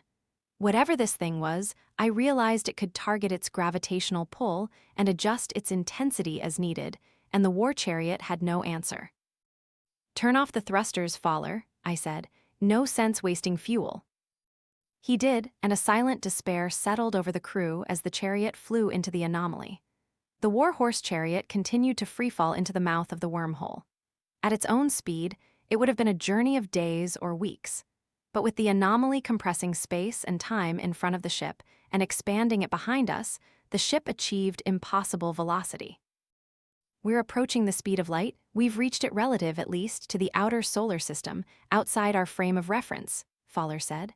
"Oh my God, brothers, we're going at the speed of light. We're actually moving at the speed of light. How is that possible? We're not moving an inch inside our spatial bubble." "No," I said, not taking my eyes off the anomaly. "That's how space itself is moving, and there's no limit to how fast it can go." Another moment passed before I added, "Everyone buckle up. We're almost inside." And then the ship began to vibrate and shake and groan, and the blue light brightened, enveloping all of us. A few minutes later, we were in the tunnel, and the war horse chariot left the solar system. Neither space nor time retained their meaning in that place. There was no where, there was no when. Only the ship and her crew, and a hull protected from the madness of the journey by a sphere of spacetime flying through the tunnel made of the same stuff, passing 1,000 galaxies and 1,000,000 stars and 1,000,000,000 worlds. For a time it was beautiful to behold, but that time was fleeting and quick. Before we escaped this dimension, the pressure of movement overwhelmed the integrity of the ship, and I heard the groaning protest of metal, then cracking and breaking, and then a colossal impact. The lights went out, and every sound in the ship's compartment ceased at the same time. No answer, Faller, Roger? Silence and darkness and a cold so chilling. My skin began to go numb. "Francis, are you there, Baker?" Nothing answered me. Slowly I tried to unbuckle my seatbelt, and damn it. Another blue flash. It was so bright, extremely bright. In fact, so much so that I couldn't see anything or think anything. And it filled the entire universe from where I sat, and it lasted on this side of the wormhole only so. A heartbeat, a flash of light, and no more than a moment of time was consumed by it. But here, it maintained itself like the supernova of a star. And then I could feel the heat of the light, and it washed over me in waves. And then something else happened. I began to feel something in my head, something in the light, no doubt, something that saw me and saw a use for me. It was clawing through my mind, pulling up memories and dreams and thoughts and ideas and sifting through all of them. As if it were looking for something. "It hurts, oh my God, it hurts." And in a sharp, piercing way, I clutched my temples and squeezed my eyes shut, and I heard myself scream, but the harvest continued. I saw images and memories and thoughts and dreams. Perhaps it wanted me to see them. A birthday party, school bells ringing, playing in the mud, first kiss.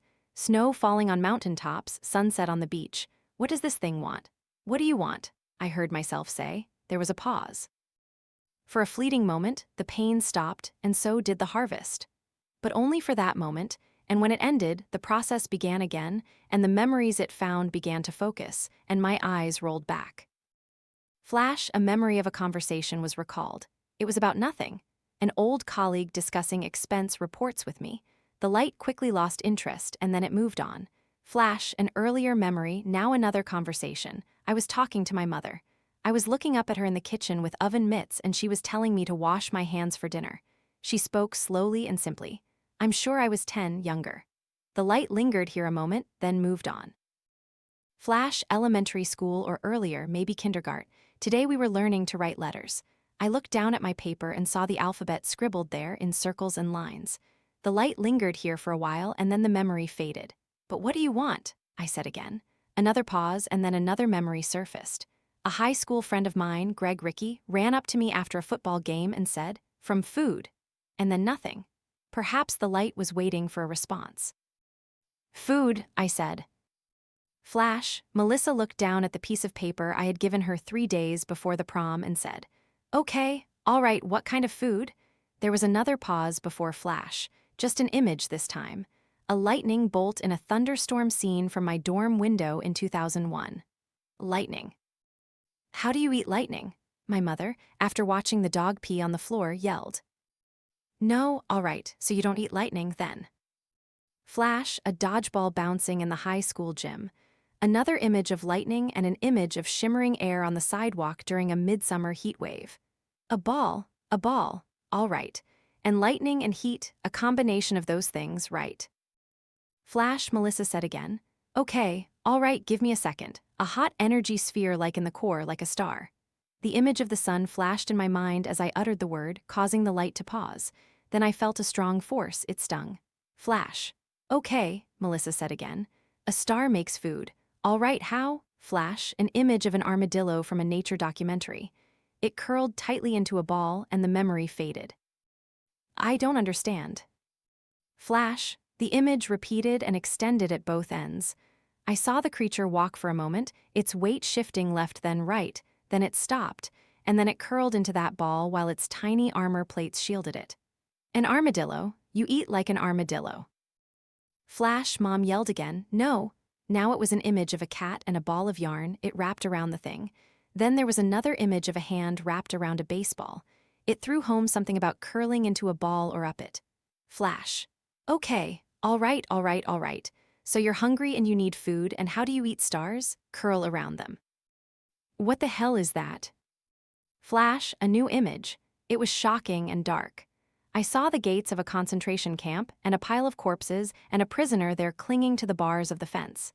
She was skin and bones and desperate but too sick even to cry for help, her clothes hanging loose from her superfluous limbs. It was the saddest image I had ever seen. What the hell is that? Flash, the famous picture of the African child with a vulture behind it. Its stomach was distended, and yet I could see every one of its ribs through its skin. It had days to live in that condition, maybe hours. Flash, an image now from a newsreel. A crowd of desperate refugees or third-world citizens, unclear, vying to get onto a truck with the capital letters U and N painted on the side in white letters. The man standing on the back of the truck was distributing small amounts of food from a container to the crowd. He didn't have enough. The crowd pressed in, and the truck was buried in their numbers, unable to move. What is this? I don't. Flash, flash, flash.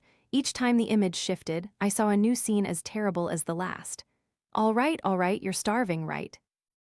Flash, agreed. I'm sorry, I don't know how to help you. There was an explosion of pain behind my left eye, then I felt nothing but chaos and frustration and anger. I felt it very clearly, burning, writhing, desperate anger. And then Flash, an image of bones. Flash, a man screaming for mercy.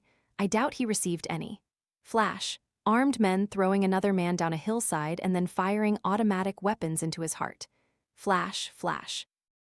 The images rotated and came back, and each successive image depicted a scene of violence and terror and suffering and agony. Finally, there was an image of a world on fire. My world, Earth, black and devastated. Wait, that's not Earth, that's somewhere else, another planet. This has happened before, right? Flash, agreed. I was afraid to ask the inevitable next question, but too curious not to. What are you? Flash, a new image appeared in my mind, this time like the last, from the light and not from myself. I saw a memory of a dream playing out before me. A fleet of spacecraft lined up in a concave formation for battle, firing piercing energy spears into a wormhole. Then blue light poured through it, followed by a mass of alien metal. The ships increased their rate of fire and its intensity, but they could not harm the thing passing through or slow it down. Slowly and one by one, as it became clear the machine's advance could not be stopped, the ships broke formation and began to flee. But they were not fast enough. The machine, after a time, reached the hot side of the gate and surged through. With blue bursts of light, the entire ship disintegrated into ash and was no more. A flagship in the central part of the formation fired a volley of some new kind of fire, and the machine took the hit with a wound. But even that did little more than scratch one of the thing's arms. That ship met its fate as quickly as the others. Flash, a scene from the planet those ships came from. There were alien corpses, cities burning, doomsday itself. The powerful shadow of an eclipse fell across the scene, and then darkness. Flash. From space, now I saw the thing in all its immense vastness. It was terrible and magnificent in equal measure. This machine, and after eliminating resistance, it had extended large metallic arms from a central device, pouring out light and wrapping them around the mass of the star there. Then as I watched, a plasma funnel of the star was sucked up by gravity into the machine, and it began to eat. Flash, the star was shrinking. Flash, the star was gone. All that remained in the machine's grasp was a hot sphere of space. The machine poured its blue light into the depths of the abyss, searching for other things to devour. Flash, another world. Above it, I could see the shadow of the machine's arms as it consumed the star. No life here to mourn its passing. Flash, another world destroyed. There were shattered spacecraft in orbit, lifeless and useless, and parts of their hulls slammed into the back of the planet. Their attempts to stop the machine had ended in disaster. Flash, the machine collected those parts and added them to its mass. Through untold units of time and countless such battles, it had grown too large in fact to sustain itself. It was always searching for more food. Flash, the machine, after destroying another system, vibrated and shook. It was not enough. Flash. Parts of the machine's limbs had darkened, not enough energy, enough food to nourish its entire mass. It needed more. I could feel its hunger and I could feel its growth. Flash, in desperation and with its last energy, the machine bent spacetime into points and flows. Doors were opened, with no rhyme and no reason. Countless such gates were torn into the fabric of the universe, and through them, the machine had poured its light, that blinding blue light, in search of food. Flash. I saw a new image from my mind again.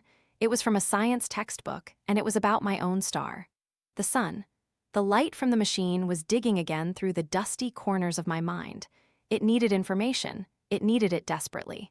And here I was, an endless treasure trove of it, more accessible to it than to myself. I could feel memories being torn free and discarded. A sick day, a movie theater, an astronaut speaking at my school, an Air Force recruitment center, and a first flight and the magnificence of speed. A rocket launch, white knuckles on the edge of the harness. A first look at Earth from above. No, you can't have that, you can't take that. I live there. I tried to say weakly, stop. But inside my mind, I resisted with effort. I pulled up my own memories now to throw in its face to slow it down. Flash, the colleague approaches me again. Hey Darren, did you get my email yet? I need those expense reports by Thursday. Yeah, I know, buddy. I'll get right on it. All right.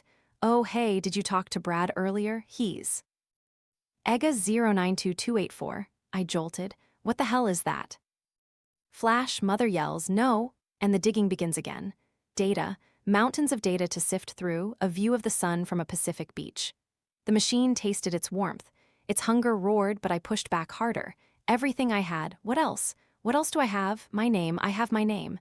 Darren Gray, Darren Gray, Darren GR. Flash F. No, damn it, Cindy, not in the house. Flash, a new image. I see the sun now from the window of the war horse chariot, and then flash. A childhood friend running up to me on the playground in a game of hide-and-seek and saying, Hey, where's Eric? Where? Flash, another image of the sun, white and solitary. Flash, the friend says again, where? Flash, where? Danny Gray, Danny Gray, Danny that's not my name. Danny, something with me, I think, right? Flash, the sun again. Flash, where? I don't. Flash. An image of a galactic layout and a map of the Milky Way with labels on the sun flashes through my mind. It's getting closer. I can feel a surge of thunderous power. No, stop. Flash, the pain intensified tenfold. My vision swam and burned. I thrashed and clutched my temples again and screamed. But the light of the machine doubled again. Wedding call signal by the hospital bed. Apollo 1 TV documentary, Earth's radio presence. It's getting even closer. Jenny Green, Danny Green. Janny Green, sir. Flash, my father rummaged in the kitchen, phone in one hand. He muted it with the other hand. Has anyone seen my pen? He says, Danny Green, Danny Green, Danny Green, Danny Green. Sir. Never mind, my father said. I found it. I felt an enormous surge of power, an electric shock, and immediately the light began to fade and the pain with it and the sensation of mental intrusion. It was like waking from a dream, but the nightmare had not faded. Sir, I staggered back. I felt that much. I staggered and something caught me. Captain, I opened my eyes. It was Frances and she was crying. What? Sir, I called you. I told you to stay away from the light. I looked around the compartment. The power was on. The crew was here, all of them getting up from the floor, and all of them staring up at me with confusion and concern. What happened? I don't know, she said. We sent that signal into the wormhole thing, and then this strange blue light poured out of it, and we all lay down on the floor. But, she looked around, but you didn't, and you had a look on your face like you were in this trance, and I don't know, I thought you were dead. She started to cry a little. I looked at the others. Nobody else saw that. Saw what, sir? Anything. There was something in the light. I saw this machine in there and I stopped. I was losing them. Baker said, "Sir, I think you should sit down." "No, we need to leave right now." "What? We just got here." "I know that. You don't think I know that?" I started stowing cargo and securing everything for acceleration. "Everyone buckle up. Faller, plot a course out of here." Baker grabbed my arm. "Sir, I think you need to sit down, all right? Collect your thoughts, Jones. Can you get him some water or something?" "I don't need water, Baker." I shook him off and continued stowing cargo. "Faller, get to your seat. Now let's go." Faller looked at the others and they shook their heads. Roger spoke up. "Sir, we've been through hell and high water to get here, and we're here on the threshold of history. And we're not leaving. Not yet. I'll lock you in your room until we get back at the end of the mission if I have to." "Shut up, sir." Francis stepped forward, always the peacemaker. "She is, don't do that, please." "Shut up, none of you saw that thing. Faller, what did I say?" "What thing?" "The machine, Faller, get to your seat." I felt a weight slam into my midsection, and I fell down with Roger on top of me. "Sorry, sir, can't risk you messing this up for the rest of us. Get down." I struggled and threw my full weight against him. He swayed a little and then turned and said, "Baker, lend a hand here." Baker dove in, then Jones, and against their combined weight, I stood no chance. They pulled me to my feet and began dragging me towards the back of the ship. "Guys," that was Francis's voice. We stopped and we looked up and she was pointing out the window towards the anomaly. "Look," we did. Immediately I felt 3 pairs of hands loosen their grip. I fell to the floor. "What the hell is that?" I wiped a streak of blood from my nose and said, "It's coming." And the warhorse chariot plunged into madness. "Baker, can we contact NASA from here?" "I don't know, I can try. I mean, what the hell is that thing?" "Faller, are you getting us out of here?" "I'm trying, man, but hey," I yelled. "Everyone calm down and buckle up right now." Faller plotted a course home. The obedience this time was instantaneous. For a fleeting moment, I heard nothing but the click of seatbelts and the shuffling of footsteps and the roar of thrusters. And then the chariot flew away. But behind us came the machine, and it did so with utterly shocking speed. I watched it surge through the expanding wormhole, and only then did I gauge the enormity of the thing. "Damn it, sir, I see it." "Faller, how are we doing?" "We're moving, sir, as fast as I can." The ship shook violently as a pulse of blue light streaked past overhead and nearly vaporized the hull. "Damn it, what the hell is that? It's firing at us, that's it." Another explosion, the warhorse chariot felt its heat in a surge of fire, and the crew nearly flew out of their seatbelts. "Come on, baby, come on, baby, come on, baby." But the ship was too slow. I knew it, Faller knew it, Baker and Francis and Jones and Roger, they knew it too. And we shared the intuition even as we fled and said not a word about it. A flash of light, another jolt. I sat down and turned on my computer and began writing this report. A record we wouldn't be able to give in a hearing. And I started it with a description of a house I would never see again. "Sir," Faller said, we're slowing down fast." "And Roger, not me," he replied. "We know it," he said. "The pure gravity of that thing is pulling us in. The ship's not fast enough, gentlemen." Another flash, the chariot nearly separated at the rivets, and for a fleeting moment all we could see in the light was nothing at all. I covered my eyes throughout the period before it faded and continued writing. "Orders, sir." I stopped typing. Then I stood up and the crew watched as the ship slid in its run. "Turn it around." "What?" "Turn the ship around, fly towards it. If we time it right, we can take a hit from that blue laser right inside the firing chamber." A silence fell over the crew. They knew what this was. A call to dedicate their lives to the service of humanity. I looked out at the machine. We have 15 minutes, maybe less, before the entire shape of its mass escapes the wormhole, and so we have exactly that much time to act. "Sir, you do it." Faller, Baker spoke up. "It's the right decision, we can't escape, we might as well take it down with us. It's the right decision, Captain." So the warhorse chariot adjusted its course for its hunter, and the machine filled the view of the bow screen. And Roger said again, "Are you ready to die today? Ladies and gentlemen, for king and country." Frances closed her eyes, Fowler gritted his teeth. Gravity pushed up by the pure mass of the machine pulled the chariot in a strong tug, and a force enhanced by the ship's thrusters. And the distance between us closed rapidly. I typed frantically.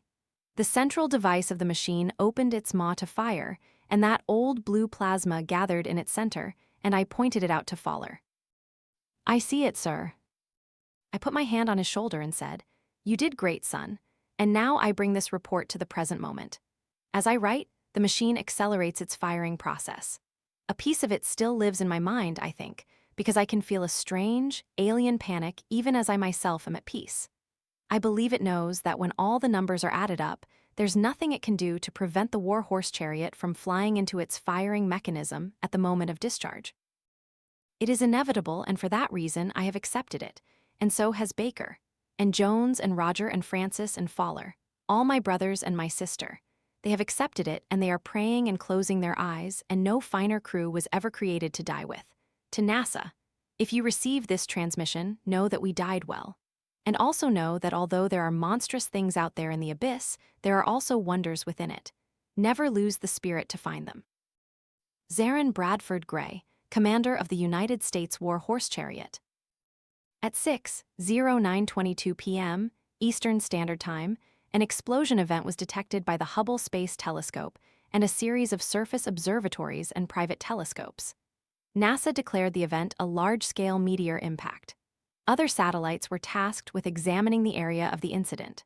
As of early August, they had detected numerous pieces of floating metal, most of which will join the asteroid belt or fall onto Jupiter's surface. And an excessive amount of radiation seemed to indicate a collapsing gravitational event. Closer inspection revealed that the anomaly the warhorse chariot was originally secretly dispatched to examine had ceased to exist. However, some private telescope owners reported an unidentified blue light flashing in pulses from this exact area. NASA has made no official comment at this time. Something is moving in the storm cloud. The hot air stream blew north from the Gulf of Mexico, while a chilling wind swept south from Canada. As the two fronts collided directly over American territory, their battle erupted into a colossal, swirling, ferocious storm cloud, just a few miles north of my patch of woods. For nearly an hour, as things slowly formed, the weather alerts on TV and radio blared incessantly, folks. This storm could be very powerful. Stay indoors and be ready to head to the basement. If this superstorm indeed forms a tornado, we'll update as more information becomes available. Then suddenly I could see the monster's black underbelly as it approached. Trees began to sway and bend, and the wind swirled across the lawn until it blew dust onto my pants and into my hair. I whistled, "Come here, Shiloh, let's go inside, boy." The dog scrambled up the stairs, and I closed the door behind us. Then it started to rain. At first it was just a drizzle, but soon it became a raging downpour, screaming down in sheets and layers. The rain turned the earth to mud, poured down from the gutters, and lashed against the windows like ocean waves. Shiloh, who never liked thunderstorms if he could avoid them, lay down on the rug, covered his snout with his paws, and began to whine. "Hang in there, boy, it'll be over soon." I sat down in the armchair, turned on the TV, and unconsciously stroked him with my hand, still unused to the storm. "So do you think it's going to produce a tornado?" "Hard to say, Debbie. We believe the conditions are ripe enough, especially here near Fairfield and in the Manchester area. You can see on the radar how things are developing, so this is definitely a cause for concern that we're monitoring closely." "Thanks, Kevin. And now I'm receiving news that a tornado warning has been issued for Fort Hutchins and Charles counties. And of course, folks, you can view a full list of affected areas on our website and at the bottom of the screen. For anyone in the path of this storm, especially in those areas, it is imperative that you prepare to move to shelter on short notice or find a low place to hide, preferably without windows. If possible, board up open windows or place mattresses against them, and absolutely do not attempt to drive away from the storm until the warning is lifted." I looked out the window, finding it hard to see anything through the wind and rain, but outside it was definitely daytime. I stood up and walked to the window for a better look, but it was so heavily obscured by fog and rainwater that I couldn't see anything at all. "Stay there, Shiloh. I'm just going to stick my head out the door for a second." I opened the door a crack, and the sound of the storm rushed into the house as if breaking apart. I could barely hear the dog barking amidst the wind, rain, and thunder. Then a lightning bolt shot across the sky. "Oh, that's a big one, boy," I yelled. "Might have to start the generator in a bit." I pushed the door open a little more and leaned out. In just a few seconds, I was almost as soaked as the porch. Then I had to squint, shield my eyes with my hand, and brush my hair from my forehead as the rain plastered it down. In the distance and through the trees, I could still see the sunset. But the red, orange, and yellow there had hit a solid, rapidly advancing wall of pitch-black storm clouds a few miles away. And that cloud only grew darker, more furious as it approached where I stood. The grass in my field was almost flattened by the wind, and the trees were swaying sideways. Their tops whipped in the strong gusts as the storm relentlessly blew against their backs. I craned my neck to look at the fast-moving clouds above the house.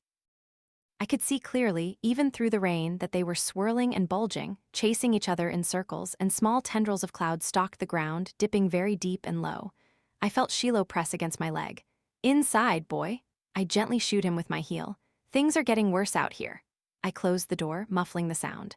Shiloh returned to his spot on the rug and continued to whine as before. I knelt down and scratched behind his ears. "Almost over, boy. A storm like this can't last too long." But the storm refused to subside. It lasted all afternoon into the evening and only grew stronger. I still kept an eye on the TV while making meatloaf. The storm is bearing down on Fairview, and fortunately, the worst of the storm is staying northwest of Wilbur Heights.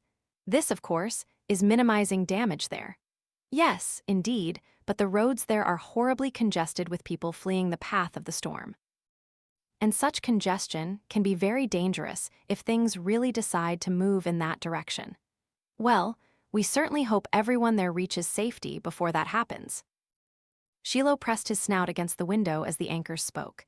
He was almost completely still, tail tucked, legs spread, and one ear perked up. "Anything interesting out there, boy?" He paid me no mind, so I stood up and joined him at the window. The storm had reached tornado-like intensity. The rain now flew sideways, and continuous lightning flashes illuminated several fallen trees at the edge of the yard. The remaining trees continued to bend their backs to the wind. "Strange, the power's still on, isn't it?" I scratched behind his neck. He continued to ignore me, but as I stood up to check on dinner, he barked. "No need for that, Shiloh, come on." He barked again. "Shiloh." He barked a third time and a fourth. Then his ears flattened against his head, and he backed away a little from the window, growling. "What do you see, boy?" He barked again. I turned back to the window and tried my best to look out, but all I could see and hear was darkness and wind. "Come on, no more barking in the house, boy." So where did all this originate, Kevin? It's been swirling nonstop for 12 hours. Rescue teams can't even get out to work properly. It's certainly lasted longer than anyone anticipated, I must admit.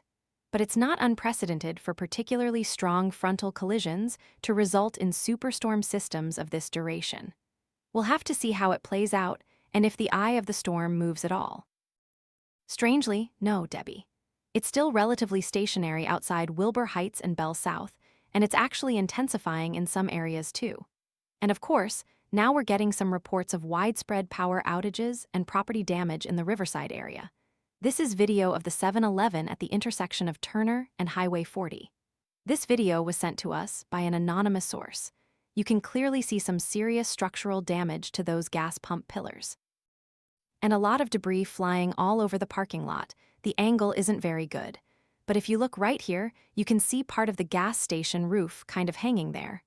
Fortunately, we haven't heard of any casualties. But you know, that's only so much that many old buildings out there can withstand. Unfortunately, that's right, Debbie. Many homes in the Riverside and Port Harbor areas were built decades ago, and in some of the less affluent neighborhoods out there, the architecture is particularly vulnerable to sustained high winds like what we're seeing tonight. Any advice for people who might be stuck in those areas during this time? Well, I think you covered the basics pretty thoroughly earlier. But it's worth reiterating: board up windows or place mattresses against them in case of shattered glass. And always have a place in mind to run to if things get particularly bad. Make sure that place has no windows. Make sure it's low to the ground. Bathrooms and basements are good options to run to in an emergency. And as a last resort, find a ditch or some low ground to lie down in. And I believe the tornado warning has been extended, hasn't it, Kevin? That's right. And that's why knowing these safety tips is essential right now. The warning has been extended until midnight for the Manchester and Fairfield County areas, and it has even been expanded to include Courtside Hills. Sheila remained vigilant by the window, while I stayed awake in the armchair watching the news with coffee but dozing off here and there. The storm continued to rage outside. Occasionally, I opened the door to peer out, but I stopped doing that when the wind became so fierce I struggled to close the door. There was also Sheila's yelp, and my heart almost stopped. Damn it! The dog leaped back into a defensive stance by the window, ears flattened against his head, fur bristling, teeth bared to the gums. He barked then growled. The loudest thunder I think I'd ever heard. What do you think, boy? I scratched behind his ears, but he was focused on something outside. I followed his gaze to the treetops, and just as I did, a spectacular red lightning bolt illuminated the entire forest. Sheila let out a confused, high-pitched whine. My mouth hung open. What the hell? The lightning struck again. A deep, almost purple-red shot from colossal electrical spears racing back and forth, and through a small gap in the mist, I saw near the top of the massive storm cloud as it lit up. It was a colossal monster obscured by the darkness of its own underbelly. A bloated, swirling cosmic lord of the storm cloud lit from within by lightning, and it must have stretched for miles in every direction. Only God knows how high it was in the atmosphere. Oh my almighty God, boy, I said, and I stroked Sheila's back, starting to think this wasn't an ordinary storm, my friend. The red lightning continued to flash throughout the night, and occasionally it was joined by flashes of blue and purple lightning. It was a spectacular and magnificent, wondrous and supernatural display beyond words, but I would be untrue if I didn't admit. It was the most terrifying experience of my life. Meanwhile, the rain still fell in sheets, and the wind had maintained a steady low gale speed for several hours now. The front yard was covered in debris, tree branches, and hailstones the size of fists. The power also flickered on and off. I wasn't sure how long it had lasted, but it wouldn't last much longer. It couldn't. I turned on the TV for a moment, then I watched the storm from the window, and I glanced at it occasionally. The image flickered and static filled the screen, alternating between news reports. 3 reports of puzzling red lightning in Riverview, Debbie. This doesn't seem like. I've never seen this. This isn't a normal storm. The cloud above Mulinimus, the superstorm, accumulates. Is this a new classification? It has an I. The source switched to static, and then with an audible click, the power went out completely for the last time. I whistled and sighed. Now it's just the two of us here, boy. I hugged him tightly and felt how violently he was trembling. I think I was trembling too, so for both our sakes, I kissed his head and said, "Glad you're here with me, buddy." That must mean something, right? And we returned to the window to watch the storm. Sheila, where are you, boy? I listened for a whine or a bark but heard nothing. My heart beat faster until it pounded like a hammer. Sheila, I started digging through the rubble of the house, throwing bricks, glass shards, and pieces of drywall aside. They began to form a pile behind me. Come here, boy, don't do this to me, don't do this. I dug and dug and dug until my fingernails broke off, until the skin on my fingertips peeled back to the bone, then I dug more. He was nowhere. My dog, my best friend in the world, crushed under the weight of the very house. I couldn't imagine. Sheila, please, come here, boy, come on, I need you. Sheila, I heard a bark behind me, but it wasn't Sheila's. It was deep and loud, and it echoed and vibrated my eardrums. Then I heard it again, louder. I turned around and looked directly into the darkness behind me. It was thick and black and almost impenetrable, but it wasn't empty. I could feel the wind grow stronger until my hair flew wild and my skin began to peel. I couldn't breathe. Then there was a red flash, and in the split second before it struck, in that light, I saw a vortex of incomprehensible width hurtling down at me to destroy what it hadn't destroyed the first time. Sheila, I sat up abruptly, gasping for breath and clutching my chest. I was still home, sweating but alive and awake in the dark. I could still hear the storm howling outside. I sighed with relief. Then Sheila patted over and began licking my face. "Ha, hey boy, sorry buddy." I scratched behind his ears. "Just a nightmare." I looked at my phone, 5:00 a.m. I had slept almost an entire night despite everything. "Are you hungry, boy?" I stood up and used my flashlight to find the dog food bag. Then Shiloh snuffled his breakfast while I looked out the back window. Can't believe it's lasted this long. Truly incredible. The rain had let up a bit. I could see, not much, but a little. But the wind still howled, and the sky was still almost pitch black. Not a ray or hint of sunlight penetrated the cloud cover, but the regular pulses of red lightning gave me enough visibility to assess the debris in the yard. It looked like a battlefield. Trees were stripped bare and fallen, branches covered the lawn, and I could even see broken roof shingles lying soaked in puddles at the end of the yard. The insurance company's going to have a hell of a day, I guess. Hey boy, I'm going to run outside and see if I can get the generator started. He ate his last bite and turned to me. You stay put, okay? He wagged his tail, but when he saw me heading for the door, he stood up and barked. I'll be back in a minute, boy, all right? I put on my coat. The generator's just out there, calm down. He barked again and again, but I just rolled my eyes and stepped outside. As expected, in less than a second, I was completely and utterly drenched in the pouring rain. I could feel the dampness penetrating my coat, soaking into my t-shirt, and even my boots struggled to keep my feet dry. But I still waded through the muddy mess and debris and made my way to the generator. I pulled off the tarp, and clack asterisk. I turned around. Shiloh had hurled himself at the window from inside and was in a frenzy. He was barking and chewing on the glass and frantically, desperately trying to get my attention. I had never seen him in such a state, but from what I could tell, he wasn't crying for himself. He was trying to save me. Just as I realized this, I heard something in the distance make the loudest and strangest sound I had ever heard. It wasn't thunder, it wasn't an explosion. In fact, it wasn't particularly dissimilar to a whale's call or the horn of a ship docking. It was a deafening, animalistic sonic boom that lasted several seconds and spread powerfully and steadily through the thunder. I felt my blood run cold, then I turned around. I couldn't see much, but I saw enough. There was something in the cloud, an invisible mass moving eastward and still behind the mist.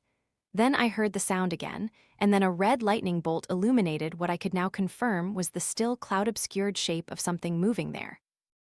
A living thing, colossal and supernatural beyond words. I forgot the generator. I dropped the cord. I also forgot Shiloh, still barking wildly from inside the house. And for the briefest moment, I even forgot the storm. Although I was still being lashed by the rain. I just stood there, steeped in indescribable existential awe. Indeed, not an ordinary storm. Absolutely not. I stood and watched the monster, whatever it was, moving slowly but gracefully behind the storm. Then I heard a low rumbling sound, perhaps its footsteps. The ground vibrated as it touched down, and then the colossal shadow of the form dissipated into the cloud layer above, and the storm continued as before. With a spectacular, shocking clap of thunder, I snapped back to reality. I looked at Shiloh. He had calmed down a bit and was now looking at me through the glass as if to say, "What the hell are we still doing here?" He's right, we can't stay here. Of course, we can't stay here. I don't know what this storm is or if it's really a storm in the strictest sense of the word, but I see no sign it's going to let up soon, and I don't know what that thing was. All right, boy, I said softly, more to myself than to him. All right, let's get out of here. It only took me a few minutes to pack my bag's clothes, electronics, toiletries, other essentials within convenient reach and get them and Shiloh into the truck. I had thrown everything in haphazardly, and in my haste, I'm sure I forgot something. But I didn't care, I just wanted to leave. To get as far from this place as possible before things got worse. I also didn't know what awaited us out there. I didn't know how widespread the devastation was, or how vast the storm covered, or if all of this was truly some kind of apocalyptic event. But if that was the case, and if we were trapped in the middle of it, at least we would know for sure before we died. I must admit that wasn't exactly a comforting thought, but the possibility of escape certainly was. I locked the house, though it didn't really matter anymore. And then after pulling my coat hood up and zipping it to my chin, I grabbed the garage door handle and pulled it up, allowing the wind and rain and hail to rush in, soaking everything. The storm was so intense that looking out was like looking into a blizzard. Rain was whipped by the wind in all directions, not just falling, and in that chaos were hailstones, leaves, and sometimes even entire tree branches. All right, boy, I yelled as I climbed into the truck.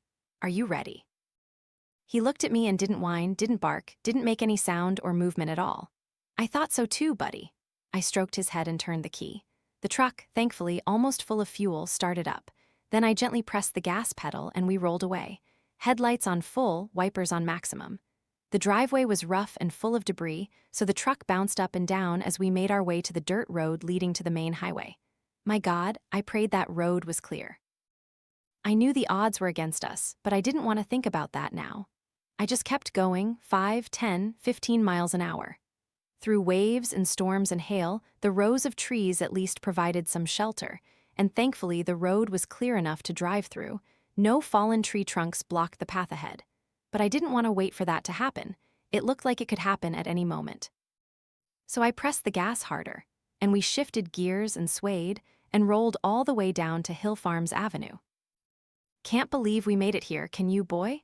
Sheila was whining in the seat beside me. "Hang in there, champ. We'll be out of this mess before you know it." I said those words, but I wasn't sure I believed them. We drove north for hours. Occasionally, we saw a tree on the road or a pile of debris or an abandoned car with its turn signals still flashing through the mist, and we all navigated accordingly. But overall, the roads were clear, and I wanted to take full advantage of that fact before the whole damn town exploded into a natural cataclysm all at once. I also tried the radio several times but only heard static. I gave up after the third attempt. A red lightning bolt shot across the entire sky at once. Shiloh didn't react, but when the thunder clapped, he jumped almost completely off the seat. I gripped the steering wheel until my knuckles were white. Things seemed to be getting worse. I didn't want to admit it to myself, even in my head. But it was true. Were we going in the wrong direction? The wipers were overwhelmed by the amount of rain pouring down. The torrential rain was so intense that I got wet even though the car was closed tight. Furthermore, there was the almost complete lack of visibility. I could see about 50 yards ahead when the rain parted in the wind, but not an inch more. Worst of all I could see was fog and clouds. I had reduced my speed to 10 miles an hour to adapt to this. The gas tank was 1/4 full. It continued like that for over an hour before Shiloh sat straight up and began to whine and claw at the window. I looked out the dark side window. We were in the center of town. I saw it was a small, isolated place, so the town center was only about 3 intersections wide in any direction. But in the fog and rain, it looked vast and mysterious. The streetlights, of course unlit, loomed dimly from the cloud and hung gloomily over the road. I could also see the shops. Windows and doors were boarded up in most. But in some places, Carl's Pharmacy and Subway among them, the doors were kicked open, and inside was devastation, debris, and rubble scattered on the sidewalk. And as had happened in my front yard, the road became rough and bumpy. "Looks like hell out there, doesn't it, boy?" Shiloh continued to claw at the glass, but then suddenly he stopped and he perked up his ears. I listened too. What the hell is that? For the first time in nearly 26 hours, we began to hear silence. The rain slowed from a downpour to a steady rhythm, then to a drizzle then. It stopped completely, and the wind, which had created a relentless howling since yesterday morning, also died down, subsiding completely to only a gentle ripple like a whisper. Even the clouds began to part and spread and thin, and soon the road ahead became clear enough to see without straining my eyes and guessing. Although fog still covered almost everything to some extent, I laughed loudly and vigorously rubbed Shiloh's head between his ears. "Damn it, boy, we made it. Finally safe." My heart pounded rhythmically, and Shiloh yelped and whined and yelped again. That sound. The sonic boom from earlier exploded in the air and shook the windows. It was magnitudes louder than when I first heard it. And that meant it was close. Too damn close. Now I had slammed on the brakes and was covering my ears with both hands. It was a futile attempt. I could feel my eardrums vibrating in my head even after the boom stopped. Sheila was going crazy beside me. "Come on, calm down, boy." I could barely hear my own voice over the buzzing in my ears. "You're not helping by." Boom. I felt it more than I heard it, and I heard it very clearly. I slowly turned my hand to the left. Boom, the entire car shook and clanged. I could see the gravel on the ground jump in unison with the impact. Boom, and it was a leg that looked more like a California redwood in color and size, although it was even larger than that tree. Boom, the monster was crossing the road, making for a spectacular sight. I could only see the colossal lower half of its legs as it moved. The rest was still obscured by fog and clouds. But even that was an amazing and terrible sight to behold. It took a full minute for the Lord to cross the road and continue its eastward path. Slowly, I placed my foot on the pedal, and we started rolling again. but I never slowed my heartbeat. The sonic boom drifted away with the wind, and soon the town center was behind us and fading deep into the fog in the rearview mirror. The road was still rough for another mile or so, but the storm continued to dissipate, and visibility improved at a slow but steady pace until the visual obstruction was negligible. Hang in there, Shiloh. The poor dog was so exhausted he almost lacked the energy to care. We're almost out of here, boy. We're almost free.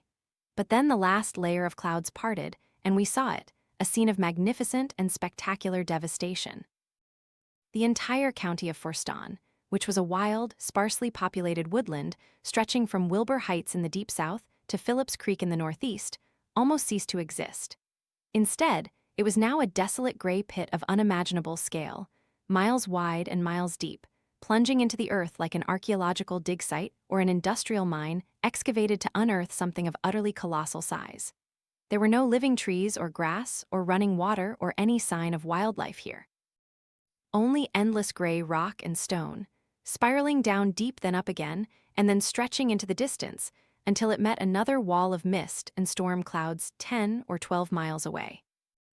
"Oh my almighty God, boy," I said, and I leaned down to see the scene from his side of the glass as we passed. Doing so brought the sky into view. Look at that.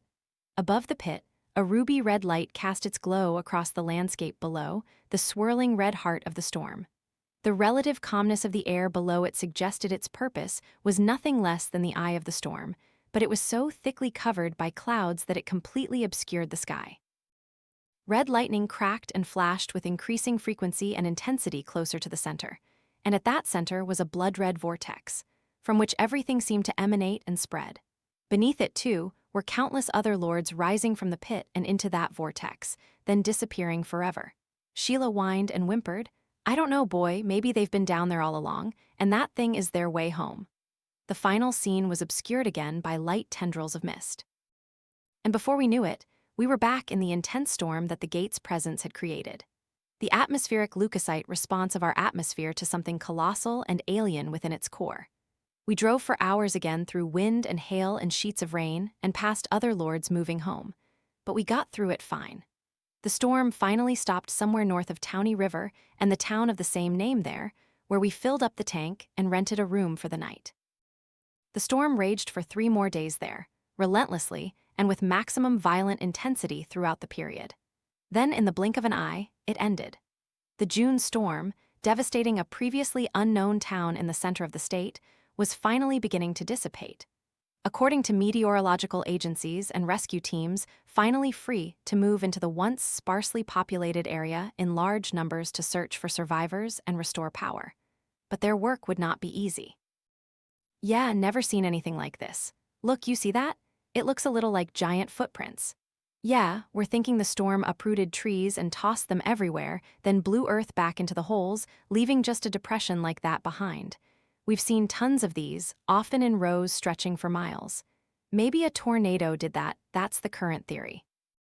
Strange scenes like these are truly everywhere in the affected areas, no doubt a humbling and mysterious testament to the sheer intensity Mother Nature can generate. After the commercial, I turned off the radio. "Idiots, aren't they, boy?" Shiloh didn't react. He was asleep, but I confirmed under my breath. "Idiots." We parked in the driveway about an hour later, and then we began the long, grueling process of recovery and reconstruction, which, as of this writing, is still unfinished. I still need to replace the roof, but all that doesn't matter. Finally, I have a bed to sleep in, and I have Shiloh by my side. I think the 2 of us will be all right. The worst part, after all, wasn't the devastation, but the so-called cover-up. Now, I'm not sure what this storm was, and I can't tell you if it was the first of its kind or just the latest in a long series of poorly reported incidents of similar quality and scale. But I know enough to dismiss the official explanation that the Wilbur-Forston superstorm, as it is now known, was merely a peculiar weather phenomenon that can easily be dismissed as a quaint footnote attracting little interest outside relevant research fields.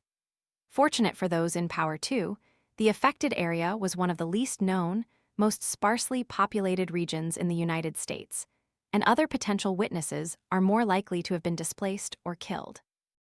But between me and Shiloh, there are at least 2 pairs of eyes here that saw the reality of things.